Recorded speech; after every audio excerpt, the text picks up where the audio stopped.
All right, let's go. How's everybody doing today? Hope you all doing just wonderful. Peachy keen.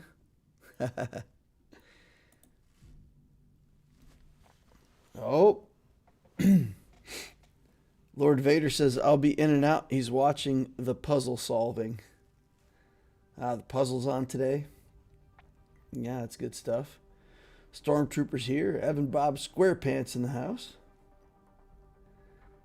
Benny Lau says, greetings DL. Just finished work. There's no stream. Almost went to bed. And then ping. Let's go. Nice. Eris is here. Hello, champs.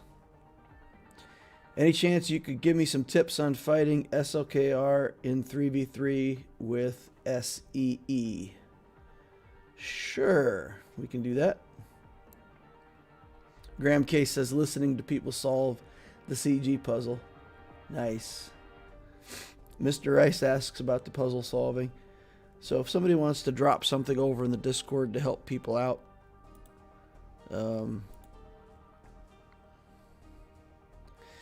I've never tried to solve the puzzles before, but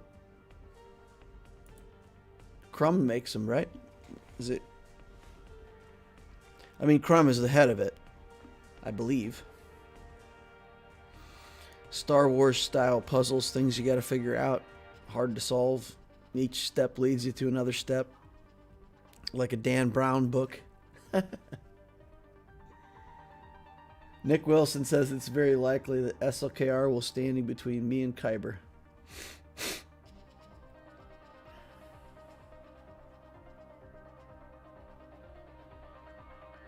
Okay, Griff linked something over in Discord, so if y'all see, this is being a horrible streamer right now because I'm telling you all where to go instead of watching my stream.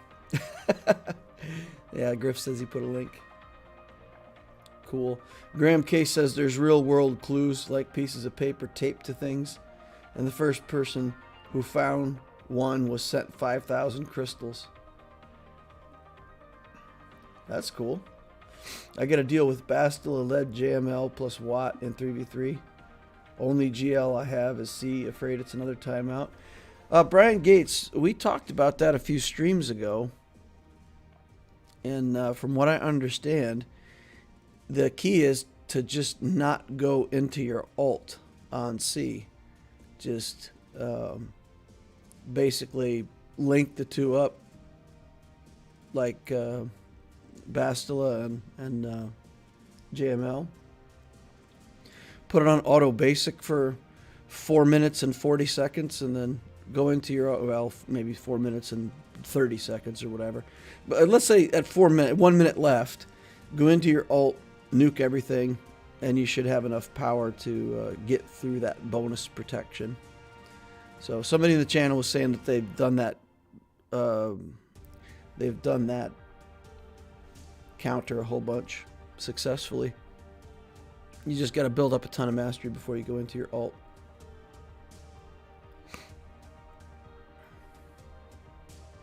All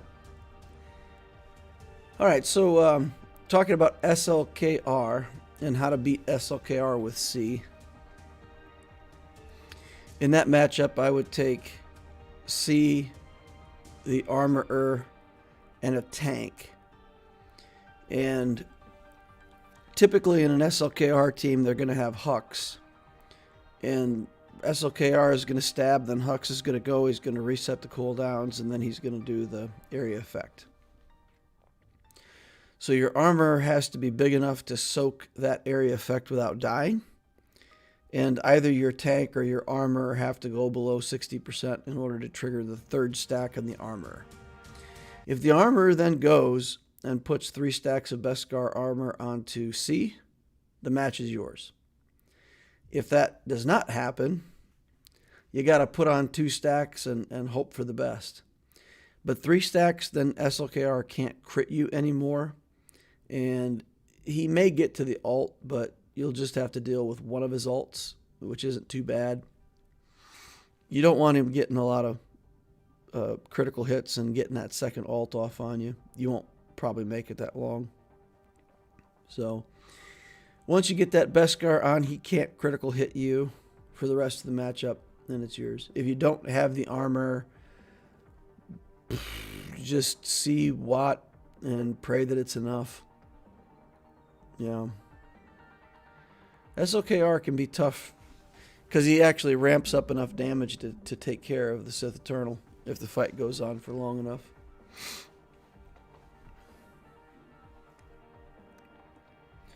Missing No says, "Hey DL, I loved your video about mods for beginners. Never have I seen you happier. A full video talking about mods and more videos on the way." Yeah, I had a lot of people say they really liked that video, and I'm like, I haven't even gotten into anything yet. I'm just explaining what a mod is. So I wanted to start there, especially for people who are brand new to the game, who may not know literally anything about the mod system or been exposed to anything like it. So just all the basic stuff. We'll start working on the next steps in the next video. I've got a bunch of slides done. I'm up to like 112 slides done. So, and that's not even all of it. That's just, through video 3 and starting on video 4. There's a lot to say about mods. Holy cow. And then people also want to see character modding and little workshops like that. So, oof, there could be 40 hours of mod stuff, and I think people would still not be happy. We'll get there, though. Hey DL, my last GAC made me sad. I'm in Division 11. Opponent put a wall of Geos and Bad Batch, unable to break through. Oh man, the Bad Batch are pretty rough early on. You'll get there though. You'll get teams to counter those guys.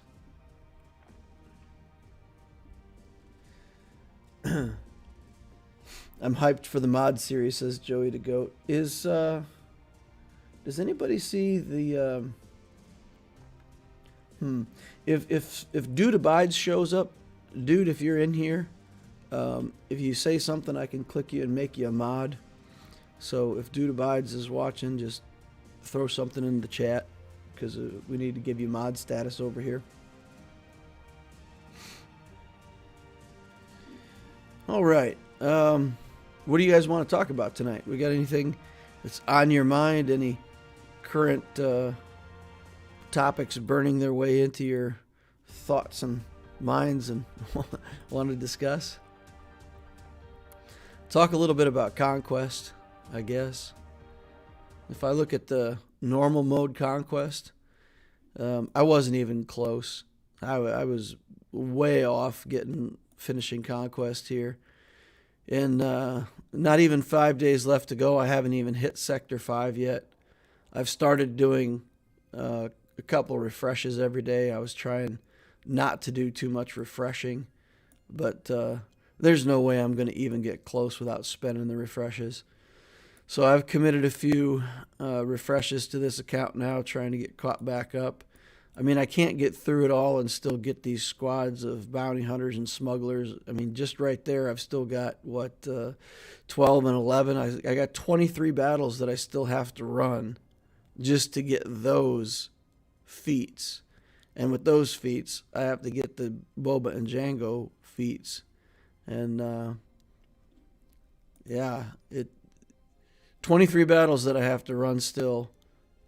And neither of those teams are good enough to do advancement, so I can't advance and get 3 stars with either of those teams.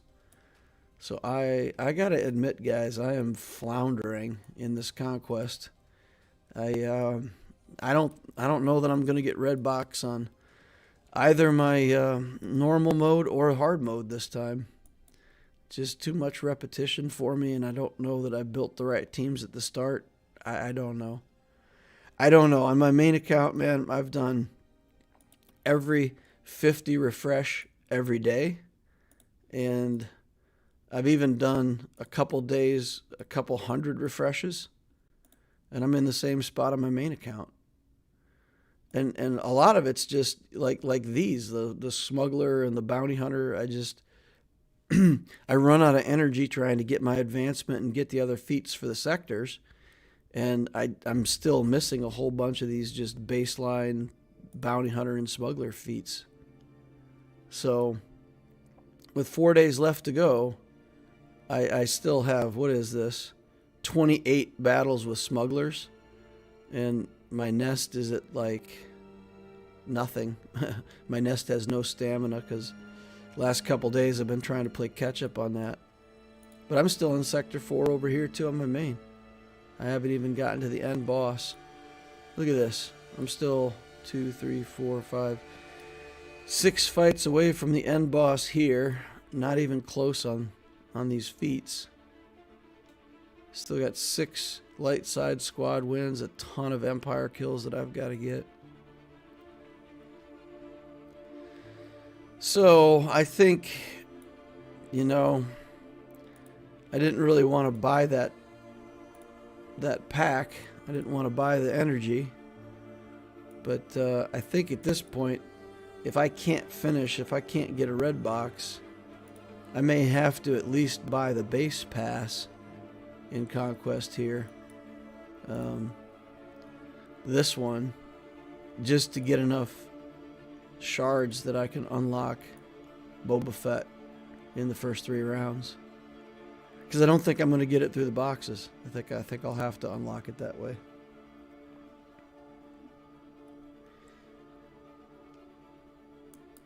Alright.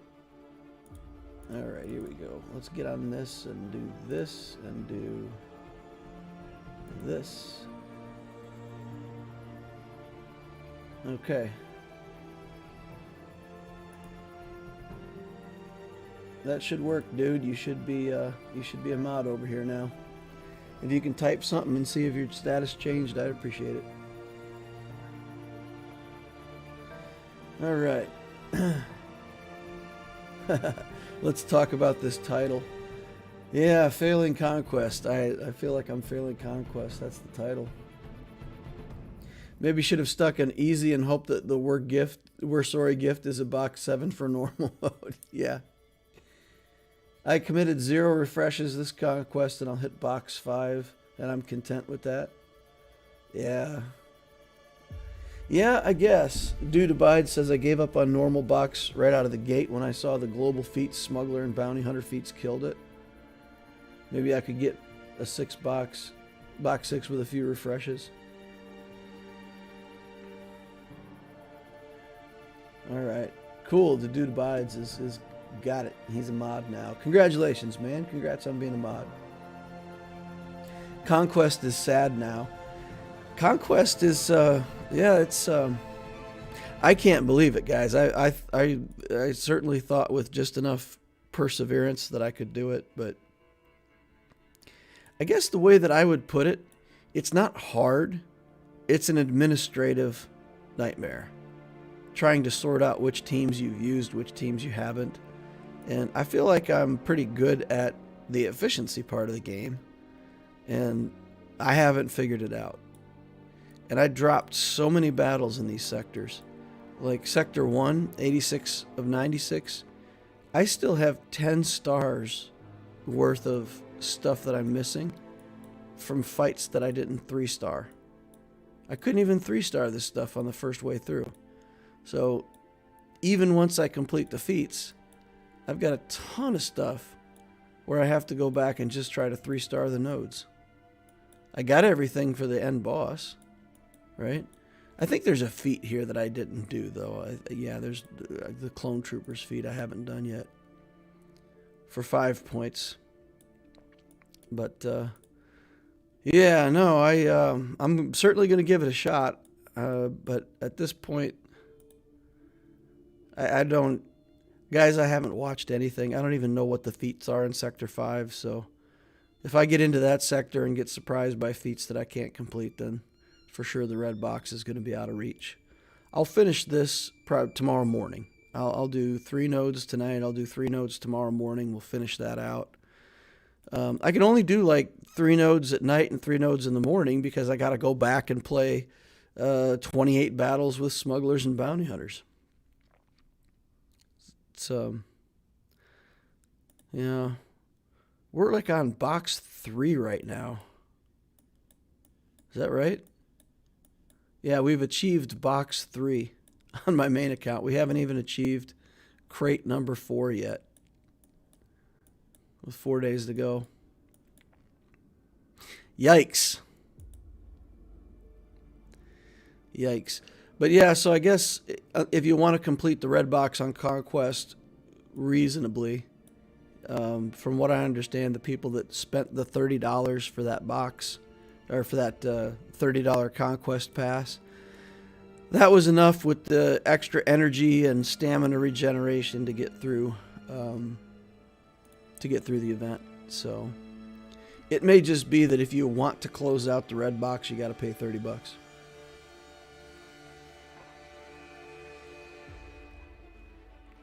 Sector 5 feats are wins using Imperial Remnants. Plus you need Bad Batch wins. Probably unlikely that you'll get box 7 at this point. Yeah. You need BAM for Sector 5 boss feat and Mandalorian kills in Sector 5. We can do that. That's no problem. We got BAM, we got Mandos, we got stuff.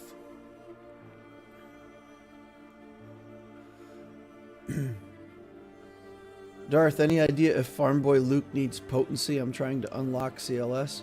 I don't think Farm Boy Luke needs much of anything. Those characters can be pretty low geared with pretty mediocre mods and still get you through that event.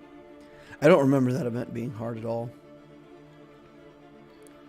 So I wouldn't worry about what he needs at all. I'm gonna miss top 10 rewards when Heroic Sith Raid comes in.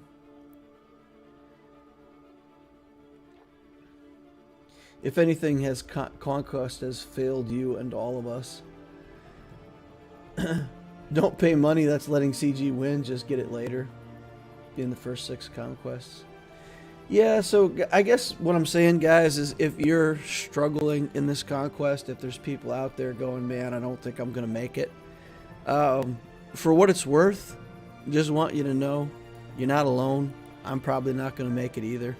And I don't know if that makes anybody feel better or not, but yeah, it's I just didn't commit enough to it up front. I guess I should have bought that pack if I really wanted it.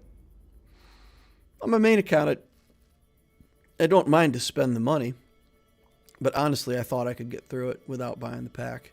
And it's too late now to buy the pack. I don't want to spend $30 and buy the pack for the last 3 days, 4 days. That doesn't seem reasonable. The CLS event is kind of hard if you're talking about that. What? Vincent M19 says the CLS event is hard. Okay. Let's go look at Rebels for a second.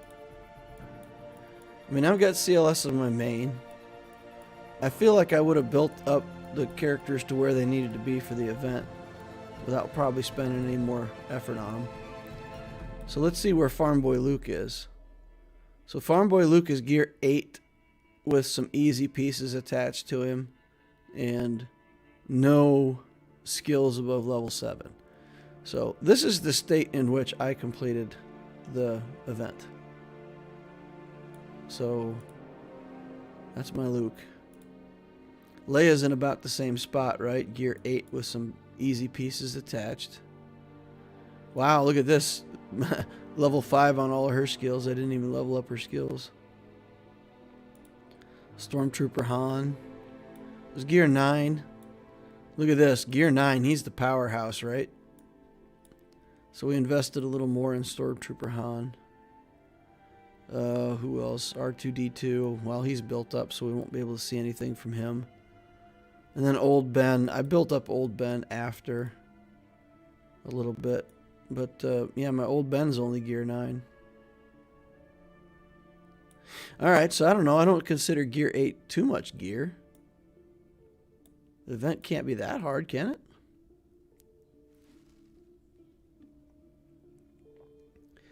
Hey, all. Joey the Goat says, I see somebody's finally committing to Night Sisters. Are you going to use them properly like Arva? I'm not committing to Night Sisters. I don't know what you guys are talking about. I built Daka so that I could do Daka and Zombie as a tank. So I put Daka and Zombie into a squad as the tank. So yeah, I've committed to a Night Sister 1. And only Relic 3 so far. I might take her up higher. I don't know yet. I don't know how high I'm going to go. She's failing me as a tank because I wanted to do that with either SLKR or C to try to negotiate my way through Kenobi, and then they made it so that Kenobi just doesn't care. He ignores taunt, and the zombie does two things: jack and yep.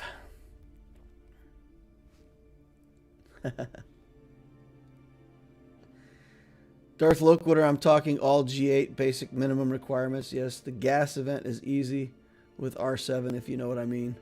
The gas event. Did you mod them for the event? Yeah, of course. They had mods in the event. But I tend not to put mods on characters that I know I'm never going to use in Grand Arena because I just don't want the GP. So leaving mods on those characters is unnecessary GP that I don't want. So a lot of the lowest level characters, I mean, Phoenix are still modded and stuff like that because I might have to use them someday. But most of the stuff on the low end, I stripped the mods off of it. Things like this, you know, he's a pilot. I could probably use mods on him. But otherwise, yeah, we just leave him empty. Modless.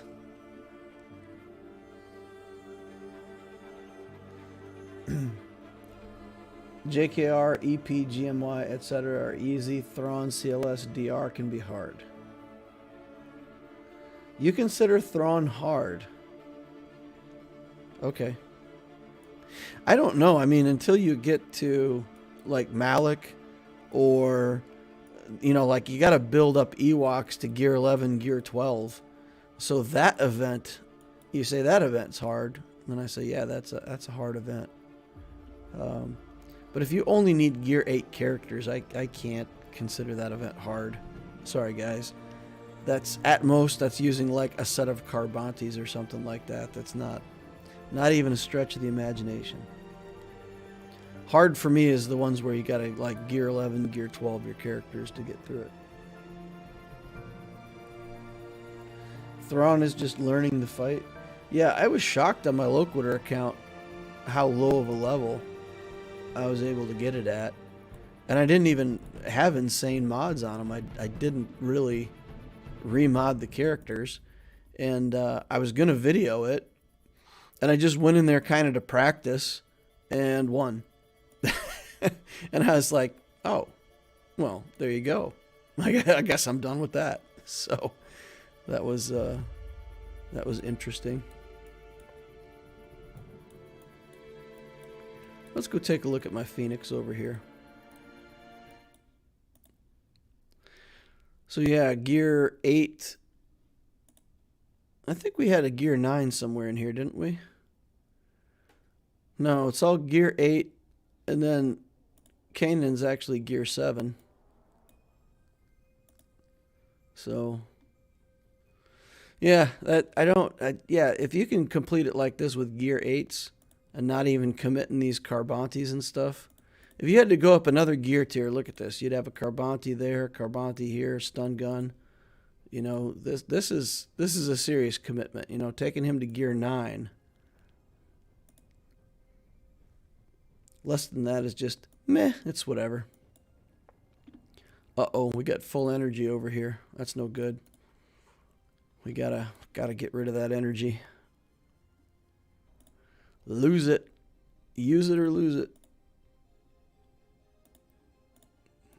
I don't like ever when my energy gets to 144. I always feel like it's a failure on my part if the energy maxes out.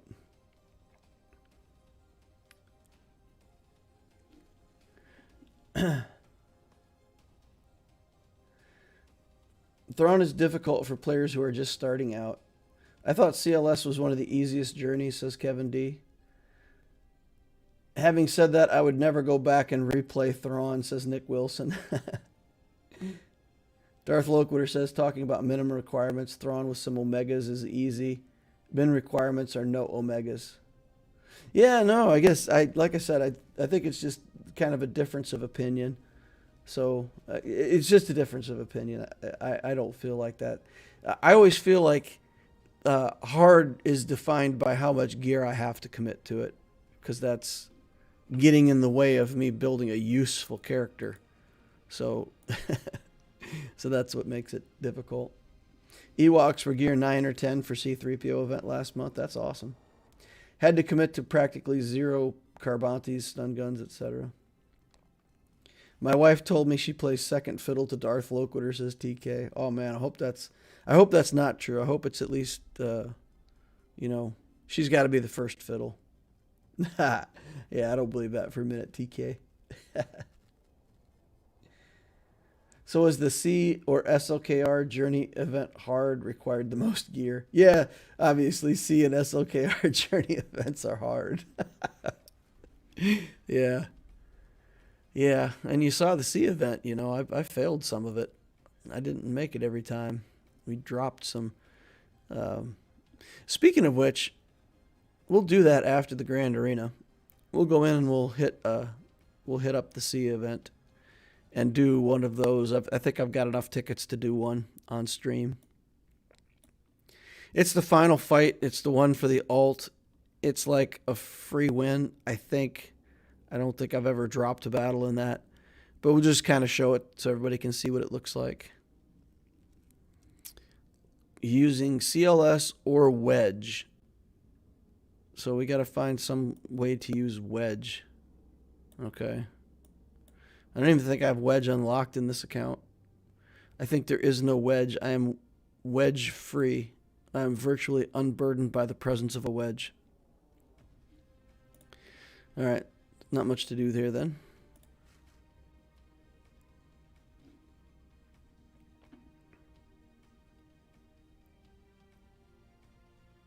TK says it was a joke. Yeah, no, TK, I know it's a joke.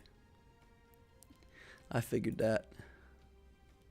All right, my opponent has 2.3 million galactic power against this Loquitur account. Ships 904. Characters 1.4 million galactic power. And in fleets, we've got the Malevolence fleet going over here. 7 stars, Relic Grievous. Got some Executrix action behind that with a 7-star Executrix. Tarkin is a little bit low on gear, so he doesn't have the passive maxed out. My advice to people, if you're going to invest this much into an Executrix, it's always good to get Tarkin up to gear 11 or so and max out this passive. It's really good. Even if you're not using Empire, even if you're using other types of ships, I think it maxes out at, I don't remember, like 20-25% offense, something like that. So it's a big deal. It makes a big difference to have that skill maxed. You feel it. You feel the difference when it's finished. I got a message in Discord today. I do believe that this opponent knows who I am from the channel and might end up watching this video. So, yeah. So I'm playing against somebody who knows my tech 100%. That's going to be interesting. It'll be interesting. In terms of fleet, I always watch out for these Relic Houndstooth fights. And you've heard me say this before. The only thing that I have right now to deal with a Relic Houndstooth is my Jedi Knight Anakin. So as soon as I see this Relic Houndstooth and the Houndstooth is finished in 7 stars, and I can pretty much only beat that if I've got Anakin's ship. So that means the Negotiator has to go on offense. So in this case, we put the old Malevolence onto defense to fight his fleet. And then even if he puts his good stuff here with the Houndstooth and the Anakin and all that on defense, we still got a chance of getting through it. Otherwise, we could be stuck. Do not want to be stuck. Character-wise, for those who are in Patreon chat and saw me do this setup, I was baffled. I just sat here and stared at the screen for like just going back and forth. It's just a good mix of really good characters. You got a Vader team, both Revans. You got a Geo team with Relic Brood Alpha, Relic Spy, Grievous, Malik, Enfys Nest at Relic 5, probably going to be on offense and be, killing one of my teams. So, Sith Marauder, it looks like he just built good stuff, right? Both Revans, Malik, build Grievous, build, for capital ship, put Bosk at Relic for the fleets, and Anakin here, potency on the cross. So not just no holes, no gaps for me to exploit. So I was really trying to come up with something clever, and I gotta admit, guys, in the end, I had to get to bed real early last night. I had to be into work at 4 this morning, so I just had to kind of throw my hands up and say, all right, fine, you know what? It's just gonna do the same thing we always do. That's enough thinking for one night. I'm going to bed, Maybe not the right mentality to have for a GAC, but, so we put some relic stuff up front here. We put some decent stuff in the back for him to chew through. I won't show that in case he watches. Put some Geo stuff up here, just filled this zone with Separatists to try to steal some banners. And then I don't mind letting people know that we put the Malevolence here. It's not going to change a thing. It's not like he can use a different fleet or try something different by the time he gets here. So that's what he has to look forward to in ships. So for his defense, what did he put down? I haven't even looked. Okay, here we got Geos. And I've got both the Brood Alpha and the Spy in the same battle. That's got to be either Vader or Troopers, right? We ain't getting through that unless we got Vader or Troopers. Here we've got Grievous. Maybe we can do Vader here. We've had some success with Vader against that in 3v3. I saved my Sith Eternal Emperor for this team. I feel like I probably don't need Wat Tambor, but I'm probably going to take Wat Tambor in here just to be safe. And then we've got this Old Republic team to deal with. Oh man, I don't know. So Nest can beat this Old Republic team, right? I feel like I've had this discussion before, and there's something that these guys have that's annoying for Nest. I can't remember. 80% potency on mission. So let's see. What's her base potency? So she has like 100 potency, which is enough to land some debuffs. It's not that bad. Maybe it's in 5s that they can ability block me or something. I don't remember. But I feel like there's a reason why I don't often take Nest against this team. The blind does nothing against Nest. If you put it in auto basic, her blind can't be dodged. And it's a funny little thing, but the blind basically turns your opponent into having foresight. And if you use Nest's basic, she doesn't care if she's blinded. It's actually pretty funny. The days, right? Days and confusion on basic. Damage over time on him. And this is don't blink. 70% chance to inflict daze for 2 turns. Okay, so that's it. That's it. That's the annoying part. That's the annoying part.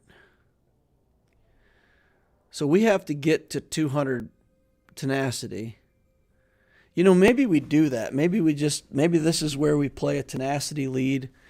And I don't know. What does my farm boy look like here? Farm. Oh man, I typed in farm and it says your mods. 23% tenacity that I can get off of this. With a base 174, I think. Where's my nest at? Maybe 165 on this character. 171 plus 23 would be 194. So she would have like a 6% chance to land that daze with the tenacity lead. Would armor shred be a problem for nest? Armor shred is a problem if they can hit hard enough to one-shot nest. So against teams that can hit hard, yes, it can be a problem. Against teams without much damage, the only risk that you have is if you time out. So against this team, I don't think we can time out. I really don't. But if they daze us and hold us down and keep us blinded so that we can only do basics, there's a chance that we time out against a really lame team just because we can't get enough damage. And Zelbar heals like a maniac. So that's the win condition that we've got to avoid. We can't let Zelbar go crazy.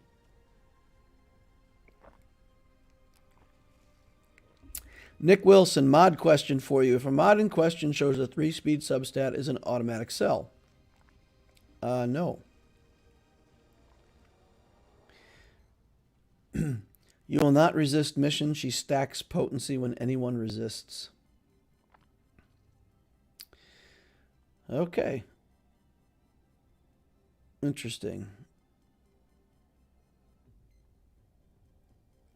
How picky should it be when it comes to a crit damage triangle? All right, Nick, I'm going to answer those questions real quick. When you're very, very early in the game and you don't have a selection of crit damage triangles, you just keep crit damage triangles for the main stat.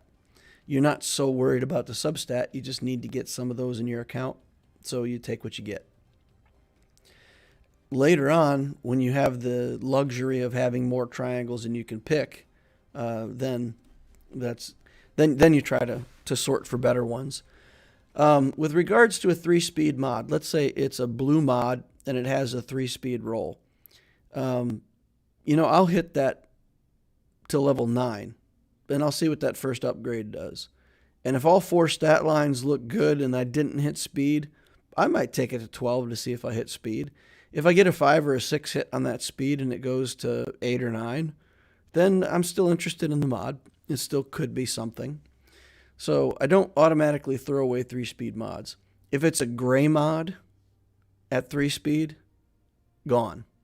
If it's a green mod and I level it up to 12 and it didn't hit speed, gone. So green or gray, 3-speed, and that's all you got at level 12, get rid of it. Don't even keep it. You're not going to invest slicing materials into that, or you shouldn't. But no, a 3-speed isn't an automatic throwaway unless those other conditions are met. All right, so I can't resist mission. Taking nest in here is starting to look like a risk.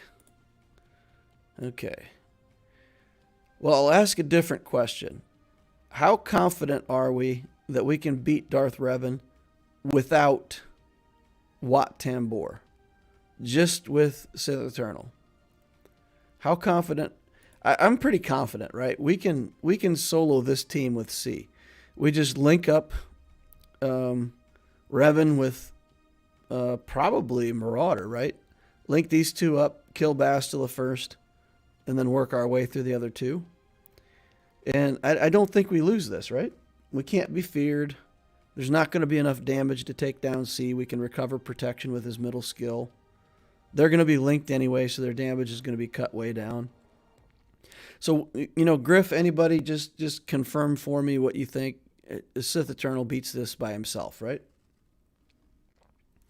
Do you have the ult? No, I don't have the ult. Oh. Yeah, even without the ult, I don't think they have enough healing in this team.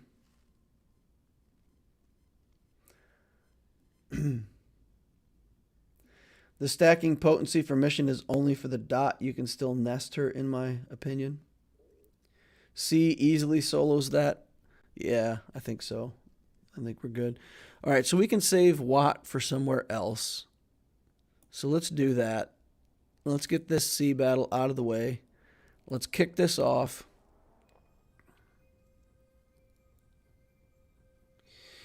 And go from there. All right, we're going to link Revan. And Marauder can go crazy in this comp because his damage scales based on the amount of debuffs. And once they all have 10 stacks of ferocity, then the amount of debuffs just starts to go crazy. So we don't want to let the Marauder get off the chain. We're not going to recover protection yet. We're not going to recover protection yet. Not going to recover protection yet. Okay, fine. We'll do that now. Okay. And for anybody who plays out a battle like this, just be aware that when you do your linking, it's 2 turns worth of cooldowns. So if you do this and get your protection back and then the opposing team hits you real hard and you feel like you're in trouble, you could do this link and your protection up skill, your middle skill would be up the next time you went. Because it considers that link to be 2 turns, the first link and the second link. It's pretty groovy. All right. Looking good so far. And we'll get him to share his pain with his buddy over here, make it easier for us. Okay. 1 down, 55 banners. Dooku Watt versus the Old Republic. Yeah. Yeah, maybe Dooku is the answer. I feel like we took Dooku in here before against a weaker team. And he will get a lot of the debuffs on him, but as long as we have Watt, that'll get taken off. I don't think we need Watt for Geos. I think we're okay to use Watt here to burn him. We've still got troopers. We've still got Vader for those two teams up in front of ships. So I think we're good, right? We're good with this. How about Dooku and Nest? Oh, that would be a waste of resources. We don't want to do that. All right, let's get in there. DL, can't you one-shot mission with Nest? Potentially.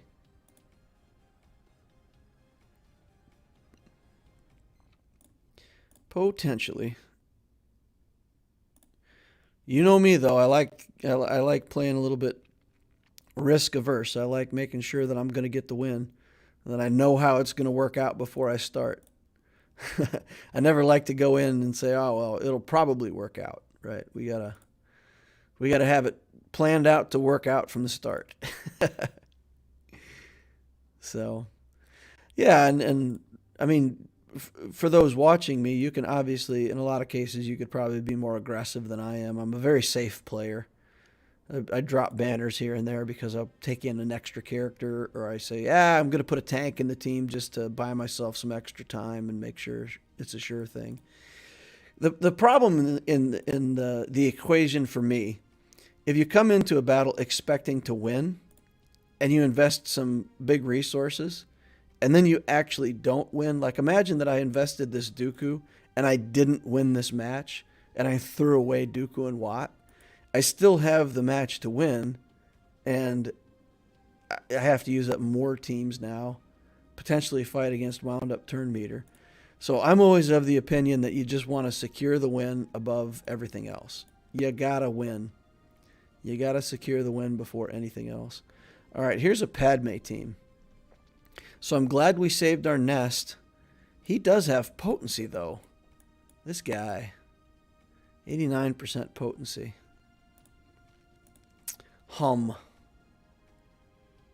That makes Nest a risk there. So what do we have left? Let's take inventory. We've got an Empire team with Vader.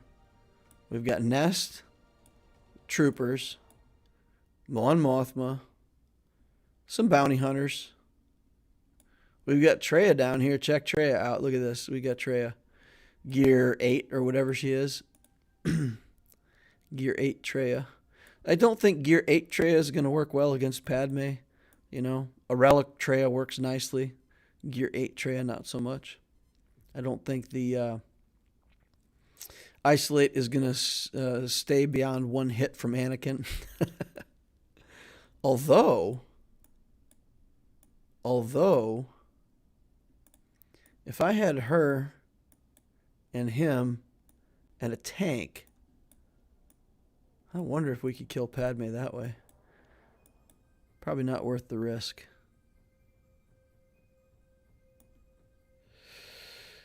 Oh, that relic spy. That relic spy is going to prevent nest. I think we may have to nest the Padme. We may have to just stick nest into that battle and hope for the best. Hope for the best. Getting a call from work. Let me see what this is. Okay. 1 second, guys. I gotta work for 1 second.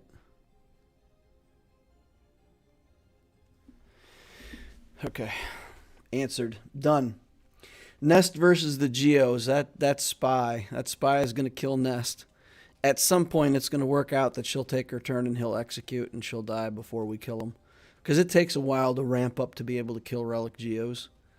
So she will die to the Geos. Even with Kira, I think she can die to the Geos. That's way too much risk.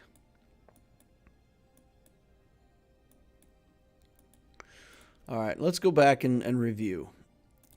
Because we might be able to do Vader against Padme and put Thrawn in there. So that would leave me with troopers here. And what am I going to use against this?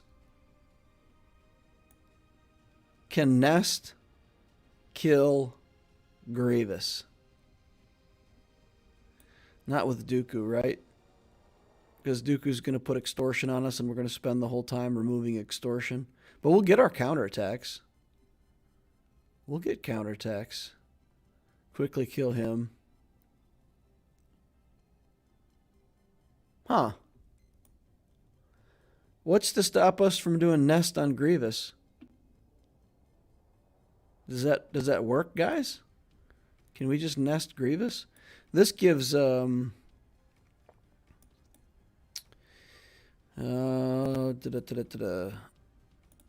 see. Does he have healing immunity on one of his skills? Yeah, there it is. Inflict healing immunity for 2 turns. Can't be evaded or countered. If the target was already debuffed, they deal 30% more damage. So this, I mean, it does good damage. I don't know. I don't think we can, because I think we'll go, he'll go, we'll go, he'll go. He'll always be doing damage to our health. So I'm not sure that works either.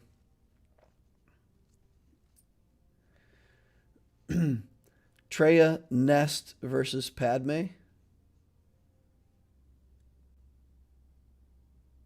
They're not going to take many attacks out of turn, though, with that team. And Traya's just going to get killed by Anakin's area effect. So her leadership will still be in play. But the only thing that is going to be attacks out of turn is Padme's kick, right? Or I guess Kenobi's mass assist, right? That was Kenobi in the team. So I guess they have two mass assists. That'll run down Anakin.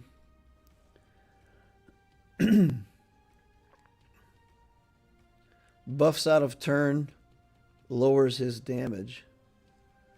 Does that stay once Traya's dead? Is that part of her leadership?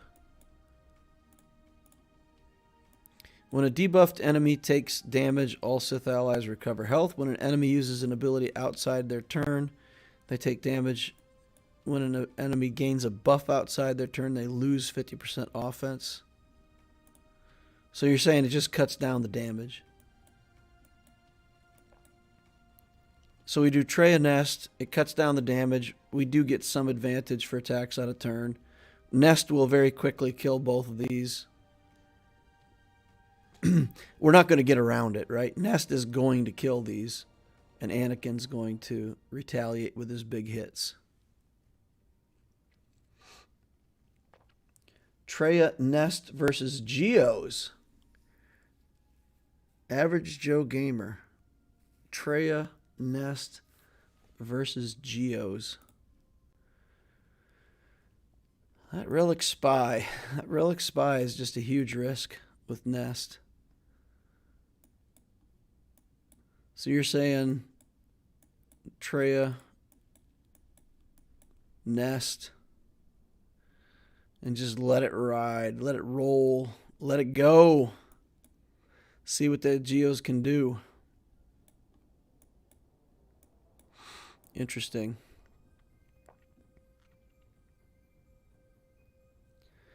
So basically, as long as Nest is not taking turns, we're good. It's right when she takes a turn that's going to be a risk.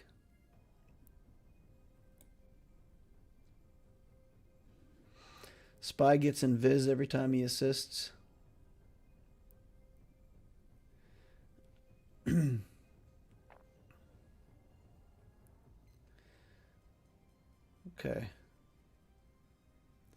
All right, so let's figure this out. Where's... Our troopers aren't that good against Padme, and they're not good against Grievous. So this is really the only battle where the troopers shine. So I feel like in order to beat these Geos, it's just a trooper fight. Right? We're just going to go in with troopers. We're just going to start blowing things up. And Piet will go. Link Stark. He'll take the counterattacks. He'll do the mass assist. That should get us enough turn meter to get back around to Piet, and Piet can go once. So we have to get the kill on the Brute with a mass assist and then 3 attacks from Piet's hit. And if we don't get that first kill, it's going to be rough from there. Maybe we do troopers against Grievous, because we can get a kill here, keep the turn meter train rolling. Of course, he'll come across and attack. We don't care. Kill Magna Guard, kill him. This is a tough defense, guys. Troopers are fine against Grievous. Grievous will get 1 turn. Veer should kill both Magna and Nute with the area effect. Can Nest work against Darth Revan? No. Because she's just feared, and every time she takes her turn, she's just sitting there doing nothing. No, you can't. You can't get through Darth Revan with Nest, to my knowledge. All right, so you're saying troopers here, and then Vader here, and then Traya Nest on Padme. Or Traya Nest here. And then you say Vader for Padme. And you could put Thrawn in there and kick Anakin, and then that battle is completely academic. Just yawn your way through it. All right, let's try the troopers here, guys. Let's try the troopers against this Grievous. Oh boy, I hope this doesn't go wrong. We're gonna give this a shot, though. Troopers versus Grievous. Stark, Veer's mass assist. We will have to mass assist on the Magna Guard so that we can kill him and then get another assist. Because when he goes to 0, we don't want him to get that extra turn before Grievous goes. That should also kill Nute. And then we just hammer away at Grievous until he dies. Isn't Vader a counter to Geos? Yes, he is. Vader is a counter to Geos. Okay. Let's go. Let's go, guys. Let's try to get this Grievous. This is going to be dicey. Grievous just does a lot of damage. All right, here we go. Link up Stark. Target Magna. Power up the troopers and go. We didn't kill Nute. Okay. Grievous can't give him taunt because he's not a droid. So, bye. Alright, now Nute. Extortion. I don't care about your extortion. You can die. Troopers for the win. Alright, that was good. Good stuff. Now.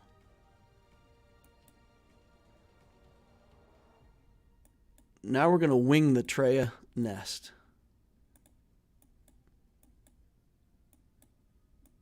And again, just because I want to make sure that I win this battle, I do not want to risk anything. Every time somebody takes an attack out of turn, Sith Marauder gets turn meter. So we're going to throw him in, and just, if he wants to tank some hits, he'll very quickly get to go, and he'll put more pressure on their life total, along with Darth Traya's leadership ability.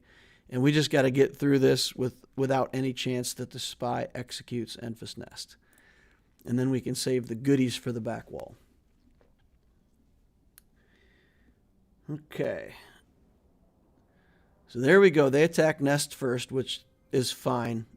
No, not the Traya. Not the Traya. All right. There goes the first execute from spy. It went on to Traya. We're okay with that. Marauder's getting lots of turns. Check him out. He's doing his thing. Geos are killing themselves. Big hit from Nest. All right. Spy down. Battle. Under control. Zero risk. I could have targeted him right there. That was foolish of me. We're okay, though. We're okay. We're going to get this. And we'll get like 50 banners. It'll be an ugly win, but... Or not even 50. We'll get like... What will it be? 48 banners? Okay. How many times can you kill a Geo? Wow, that was lackluster. Okay. Get him. Big hit. Got him. All right. 49. 49. Is this a high potency Jedi Knight Anakin? Yes, he has potency on the Anakin. Potency on the Anakin. He's got good characters. He's got good mods. He's got good speed. My opponent just didn't give me any breaks. I wouldn't have it any other way. All right. This should be overkill. We should have no problem. We'll get the kickies out with Thrawn. Boot that Jedi Knight Anakin. Put him under fracture. And then from there, I don't think that the other team has a chance. All right.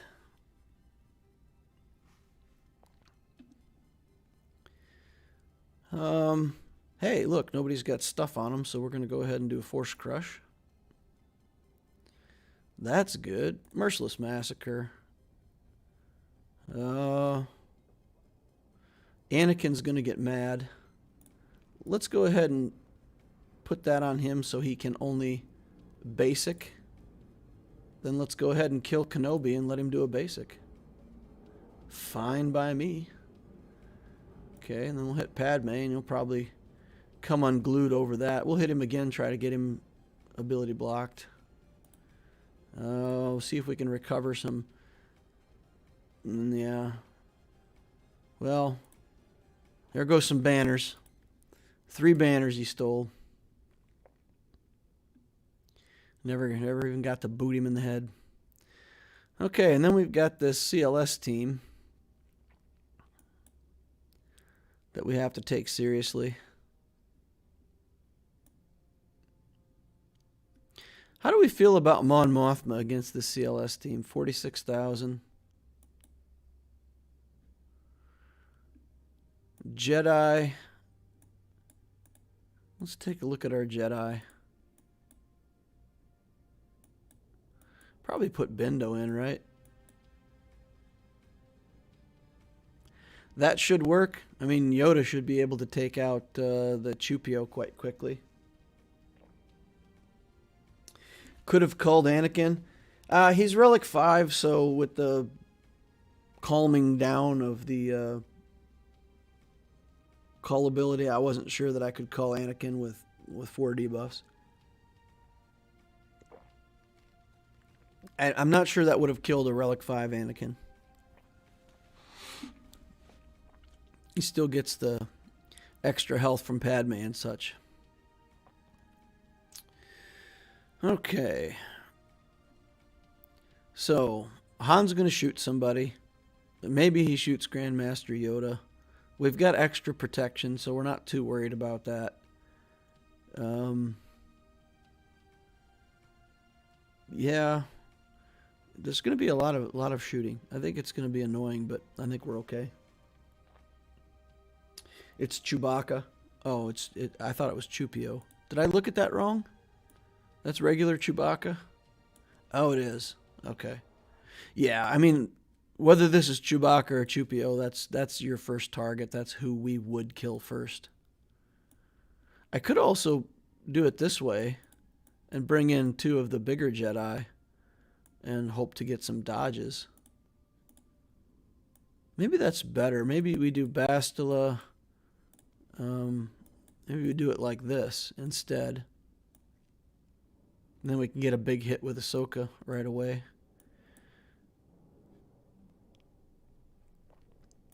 Who's better here, Bindo or Ahsoka? Probably Bindo. Call an assist from Yoda. Get him over there. All right, I think this is what we're going to do. Han will shoot first. Yes, Han will definitely shoot first because that's what Han does. Bam! Bindo, take that. Okay, let's just hop over there. And we don't want to do the buff spreading yet because we want to wait for Bastila to give us the goods.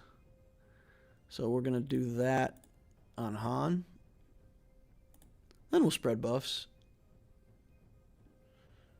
Jolie doesn't need any buffs anyway. Easy peasy. Look at that. I don't like CLS Han Chewie on defense. I mean, if they're big and fast and they hit hard, then they're scary on defense. He's committed Zetas to these characters at quite a low level. So it's good that they have Zetas, but they're not too much of a threat now. But once these guys get to like gear 10 or 11, that team will already be threatening.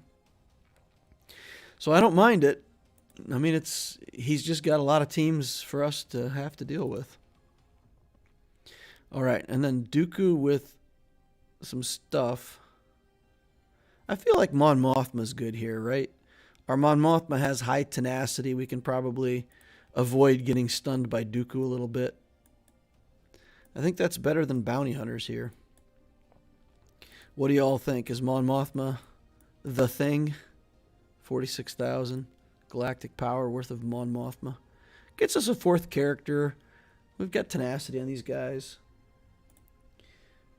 I think we're good. The AI isn't that good for the CLS team. Chewbacca does his AoE first, and Han does his meh buff.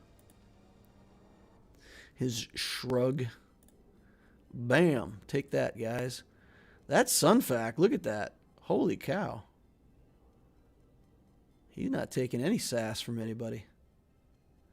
There's a good hit. All right, get that debuff off of there. Free him up. All right, we can go after the Asajj now for a minute. Get her out of here. Throw some grenades across the way. Okay. Come on, guys. Lacking a little bit of damage here, it feels like. Come on, you can do it. You can do it. That was shocking. All right, I think she's going down. Now we'll work on Sunfac here. He's getting hurt now that we're getting going. When we power up our little guy and get the defense penetration, then I think this battle gets over pretty quickly. We just got to get there. I don't want to trigger a bunch of attacks from Dooku, so maybe I should have gone after Dooku before finishing off Sunfac. All right, there we go. Now we got that buff. Next time he goes, we can get the defense penetration up, and it'll go quickly from here. Yeah, we're going to throw the grenade just to get the debuffs on him. Love that daze from the little guy over here in the corner, and Dooku is done for 54 banners. Sweet. Sweet. That little Mon Mothma team is pulling its weight. 2 Zetas on Mon Mothma, so I have to get my money's worth out of her every chance I can get. Okay, so we've got an Empire fleet on defense. We've got the TIE Advanced looking all big. We've got an Imperial TIE Fighter at gear 8 or so. And then a 5-star bomber. All right. Does that change what we bring in with our starting 3? I think it does. We want to do this. Bring in everybody. Everybody.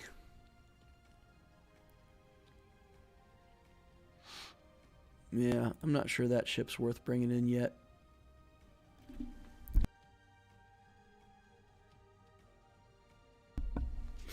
Get that sneeze out of the way real quick before we start.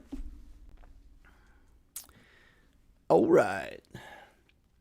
This screams malevolence or negotiator. Nice. CLS, Chupio, 3PO are a beast in 3v3. Yeah, but we've got troopers. So as much of a team, as much of a beast as that team is, the troopers love killing some Luke. Love killing them some Luke. Okay, let's just get in there with some damage and go ahead and... yeah, we're going to do this so that we can put that tie on burning and get rid of it. Mainly so we can get rid of this little guy. We don't want him dodging stuff. All right, we are burning, ladies and gentlemen.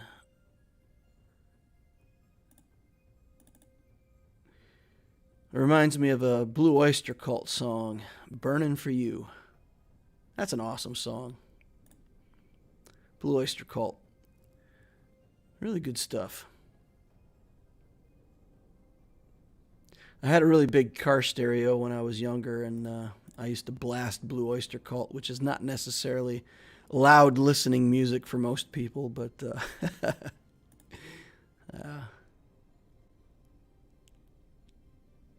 okay. We can get to Vader now.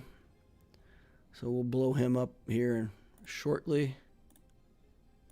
We'll take the buff off of him when we come in. Retarget the Vader, get him out of here. And then maybe we can get some banners back on Anakin here. Don't know. Doesn't look like we're going to get them. All right, that's it. Mass assist. This should be game, set, match. Empire down, 63 banners. Full clear.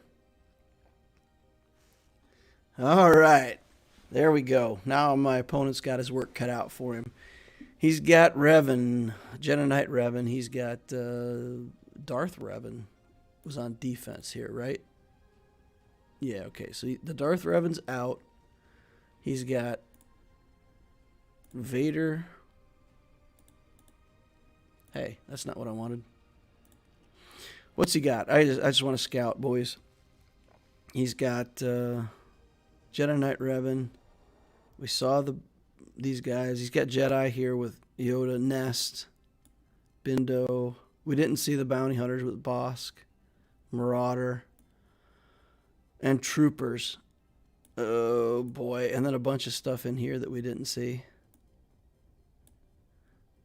No, never mind. We saw most of this. Zelbar, Karth. Well, he's still got like 5 strong teams on offense. This is going to be close. This is going to be close, boys and girls. And I didn't really have any offense left. I mean, Tarkin was the only relic character that I didn't throw down on offense, so it's I really didn't have anything left in the tank either.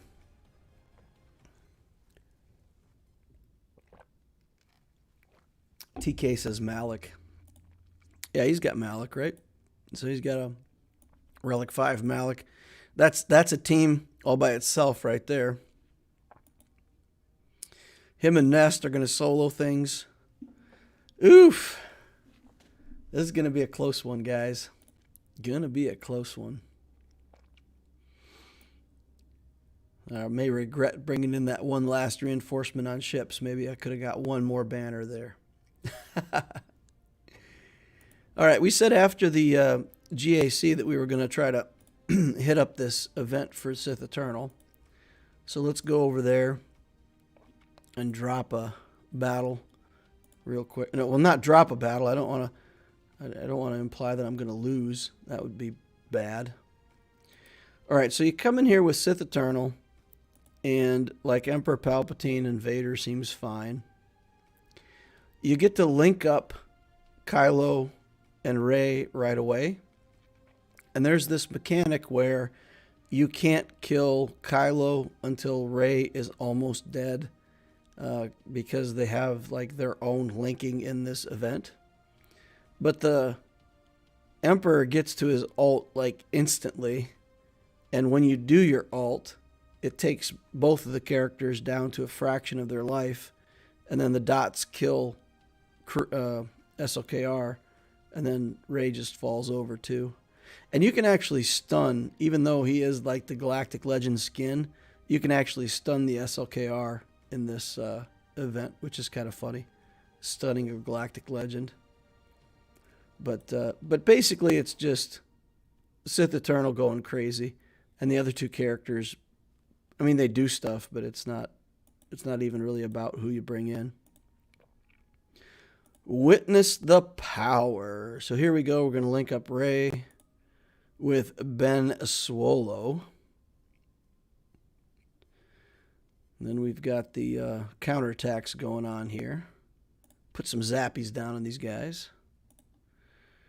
We could do Merciless Massacre because why not? Do that on him. Hit her again. And then see, already has his ult. So they would from here have to kill all three of my characters, which they don't do. And next time Ben takes a turn, he dies, and then she dies, and then that's it. So that's, 70 tokens worth of event right there.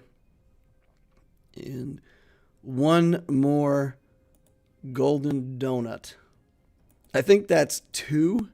I think that's the second one that we have. Look at that. We've got 2 of them. We still have 8 more to go. So you actually have to play a battle here. It's the same kind of thing. You have to play a battle here. It's the same kind of thing. So you have to spend 140 tokens just to get over here to start unlocking your ult. So this is frustrating because you just got to throw away 140 of your little chips. But yeah, so we got 8 more to go. It's definitely going to take a bit longer than I had originally thought it was going to take. So I don't know if I'll meet my target on getting the ult unlocked, but hey, it's okay. We'll just keep working away at it, chipping away, working through it. We'll get that. Let's go over to the main account and see what we got going on with the Rey journey. We could probably throw down some stuff for the Rey journey too, if you guys want to see that. I did my first Padme against DR, and that was tough. Yeah, nice. All right, so what do we want to do over here? More paper, rock, scissors. Finish out a couple more of these battles. These battles are dicey. I haven't dropped one yet, but I've been very close to dropping a battle here several times. So we can do a couple of these if you guys want to see it. We'll bring in Resistance Finn, R2-D2, and then we can bring in the last character. I like this veteran smuggler. He seems okay. There's been a few battles where I lose Resistance Hero Finn very quickly, and those battles always feel dicey to me. Everybody's doing this with C-3PO, but I don't have a C-3PO, so I just got to do it with what I got. Best I can with what I got. You won't get away this time. Well, let's see. Let's see if that's true. Let's steal your turn meter. Give me that. Let's pass the turn over to R2. Get the smoke going.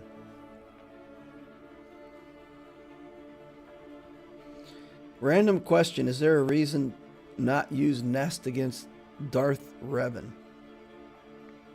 I've never beaten Darth Revan with Nest.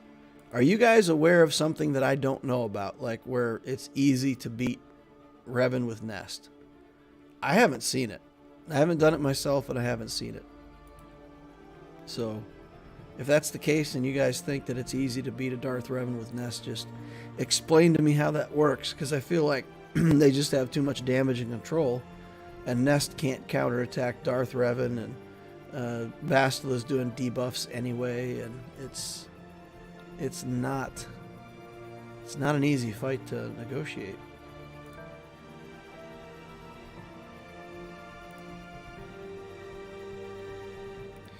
Nest thrives when she can't be debuffed. That's when she's really doing her stuff. When she can't be debuffed. Oh, I should not have done that. Oh boy.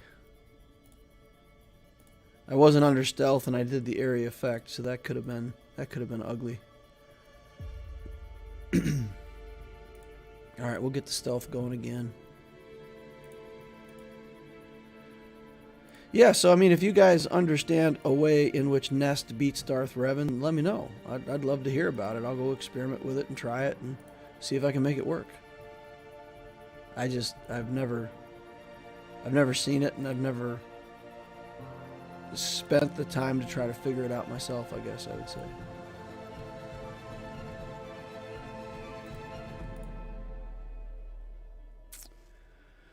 At Darth Loquitur, is the discounted hyperdrive bundle worth it or still overpriced?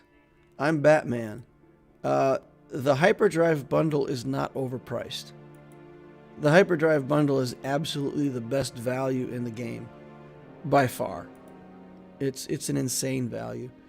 If you calculate for a brand new player how much you get just from the gear and the character shards and you know, going to level 85, don't count any of the going to level 85 or credits or any of that stuff. Just with the gear and the character shards and levels that you get, it's like $1,800 worth of value for what you would buy in the game. It's absolutely insane. It's the best gear pack in the game. It's an absolutely insane deal. There's two problems with the hyperdrive bundle. Number one, you get a bunch of stuff that you don't want. So if you're trying to stay focused and keep your galactic power low and you don't want that bloat, you don't want to buy the hyperdrive bundle ever, because it's just going to fill your account with a whole bunch of 5-star characters that you don't want and a bunch of ships that you're not using, and add, let's say, 400,000 to 500,000 galactic power from where you already are. So that's the issue with the hyperdrive bundle if you're trying to manage galactic power for Grand Arena. If you don't care about your galactic power for Grand Arena and you say, well, that's not the most important thing to me in the game, it doesn't matter, then yeah, by all means, buy the hyperdrive bundle. It's the absolute best deal in the game. And to get $1,800 of value for $100 is good. To get it for $50 is twice as good. You know, half the price, twice as good, however you want to look at it. So in terms of a gear pack, it's phenomenal. But the problems are the bloat that you get from it, and the characters and stuff that you're really not going to use. So that's it. I mean, that's all. But literally, the hyperdrive bundle is just a choice if you're going to spend money in the account or not. If you're not going to spend money, then you're never going to buy it. You know, I'm free to play, so I don't buy it. That's what people say, right? I'm free to play, I'm not going to buy it. That's the choice. On the other hand, you say, okay, I'm not averse to spending money. Then it's just a choice about galactic power. There's never a choice about whether it's a good deal. So I don't mean to beat a dead horse, but I just want to make myself very clear on that. It's a fantastic deal. It's the best $100 you could spend on the game.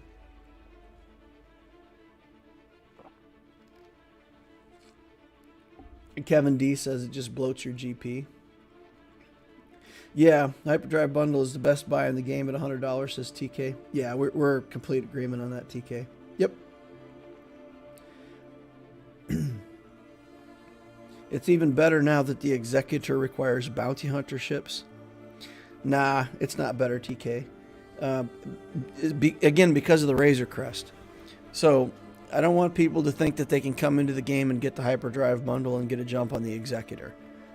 You would have to get the Razor Crest and the Beskar Armor Mando journey under control to be able to get that Executor. So, I mean, it helps in the respect that you get the bounty hunters, but that for a new player that doesn't have the Razor Crest or Beskar Mando, that's what you have to figure out and get locked down before you proceed with that. While people are asking questions, I'm just going to go ahead and do another one of these paper, rock, scissors battles because it's long and boring and I can talk and answer questions and not have to think. So, what are the questions you guys got?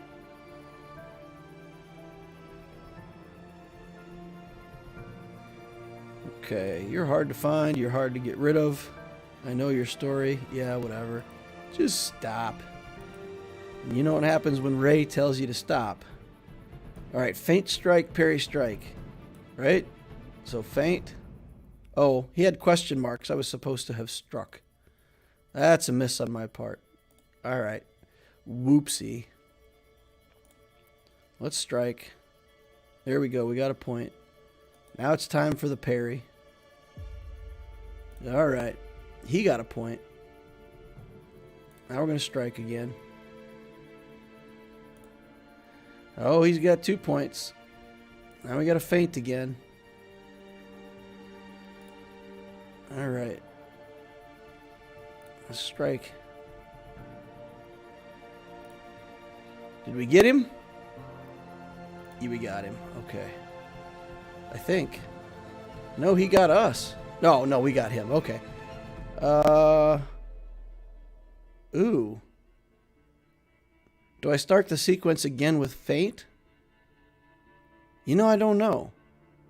I'm in uncharted territory. We're going to start again with feint on the new round. Maybe that's the wrong thing to do. We'll find out. Feint strike.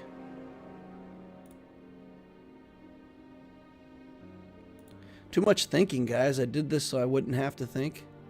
And now I'm thinking. It's horrible.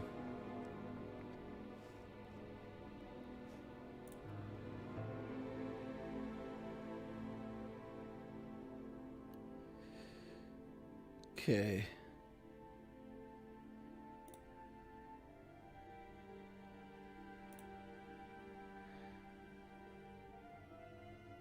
All right.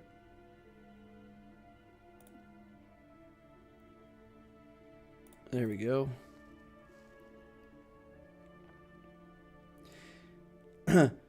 Character would you like to see in the game? Doesn't have to be a GL or a journey guide. Could be something as simple as a Sith Inquisitor.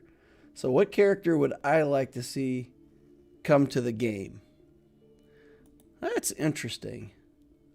What character would I love to see?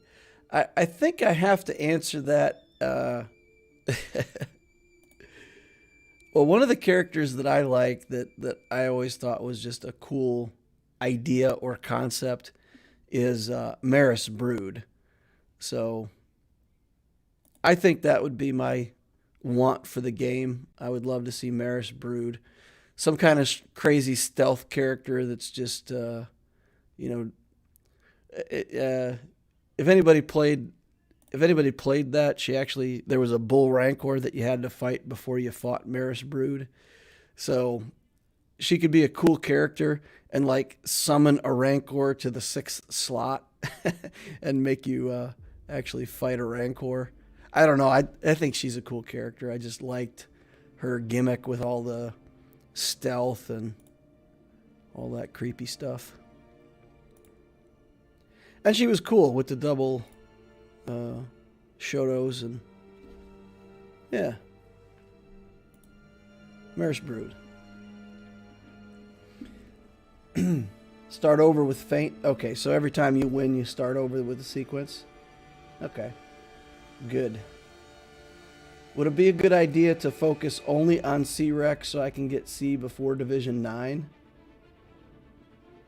Get C before Division 9.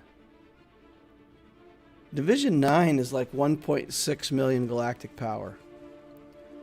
I think if you were to focus so hard that you got C before Division 9, I feel like your fleet would be a mess. So, early game, I think if you go back and look at my Loquitur account, when I was 1.6 million, like 700,000 of that was fleet. So, if you want to keep your C journey, mine's 2 million right now, to save 600,000 off of that journey, I would have to have had dropped a lot of fleet. You know, you'd have like 1.2 in characters and 400,000 in fleet, something like that. I don't know, man. If you can make it work and still get your fleet, that's cool with me. Just focus on C. That's fine. You could do that. But that, honestly, that's what I think. I think you would end up with trash fleets if you didn't do anything but C. Because you have to build up some Geos. You have to commit to something. And if you need 2 fleets, then you can't just have Geos. You can't just have the Malevolence fleet. I suppose you could. And then just put Sith Eternal in front of fleets and never let them see your defensive fleet. I guess you could make that work. I wouldn't, though. I wouldn't do it. I would just, kind of do a C build naturally, build your account, build your fleets, make sure you got all that stuff under control. I wouldn't worry about getting to Division 9 and having C right away. My thoughts. Hey, Loquitur, how's the stream going? Area 501st is in the house. Going good. How are you doing, man? How's things going over on your channel? I'm Batman, says Loquitur, thanks. Is this true that the rock, paper, scissors thing for both SLKR and Rey got discovered fully, so you will always win when using that certain guide? I'm Batman. I found that on Bit Dynasty's channel. I don't know if he's the one who discovered it or if somebody else originated it, but using that sequence of feint strike, parry strike, I have never, to my knowledge, I've never even had SLKR hit me once. When I did it for SLKR, I don't think Rey ever hit me once. That's why I was surprised today when I got that, he had 2 swords and I had 2 swords and I wasn't sure who won that 3rd round. I was like, oh man, did he hit me? Because I've never even been hit. Yeah. So yeah, that sequence, to my knowledge, works every single time. You just got to remember that when they put up the question marks, you have to strike. No matter where you are in the sequence, feint strike, parry strike, if you're on the feint or the parry and they get question marks above their head, you strike instead, but then continue with the same sequence. And it works every time.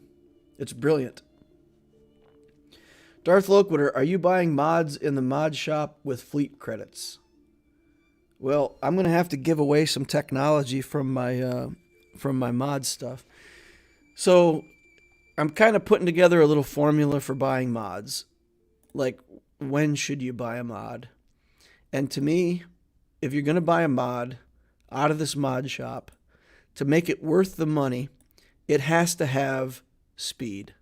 And it has to have a matching stat. So this mod, I would actually consider buying this mod. It's a crit chance.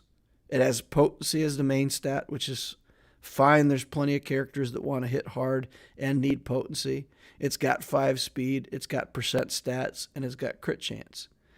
So for this mod, because it's a crit chance set with a crit chance substat and speed, that's kind of the starting criteria for me to hit purchase, right?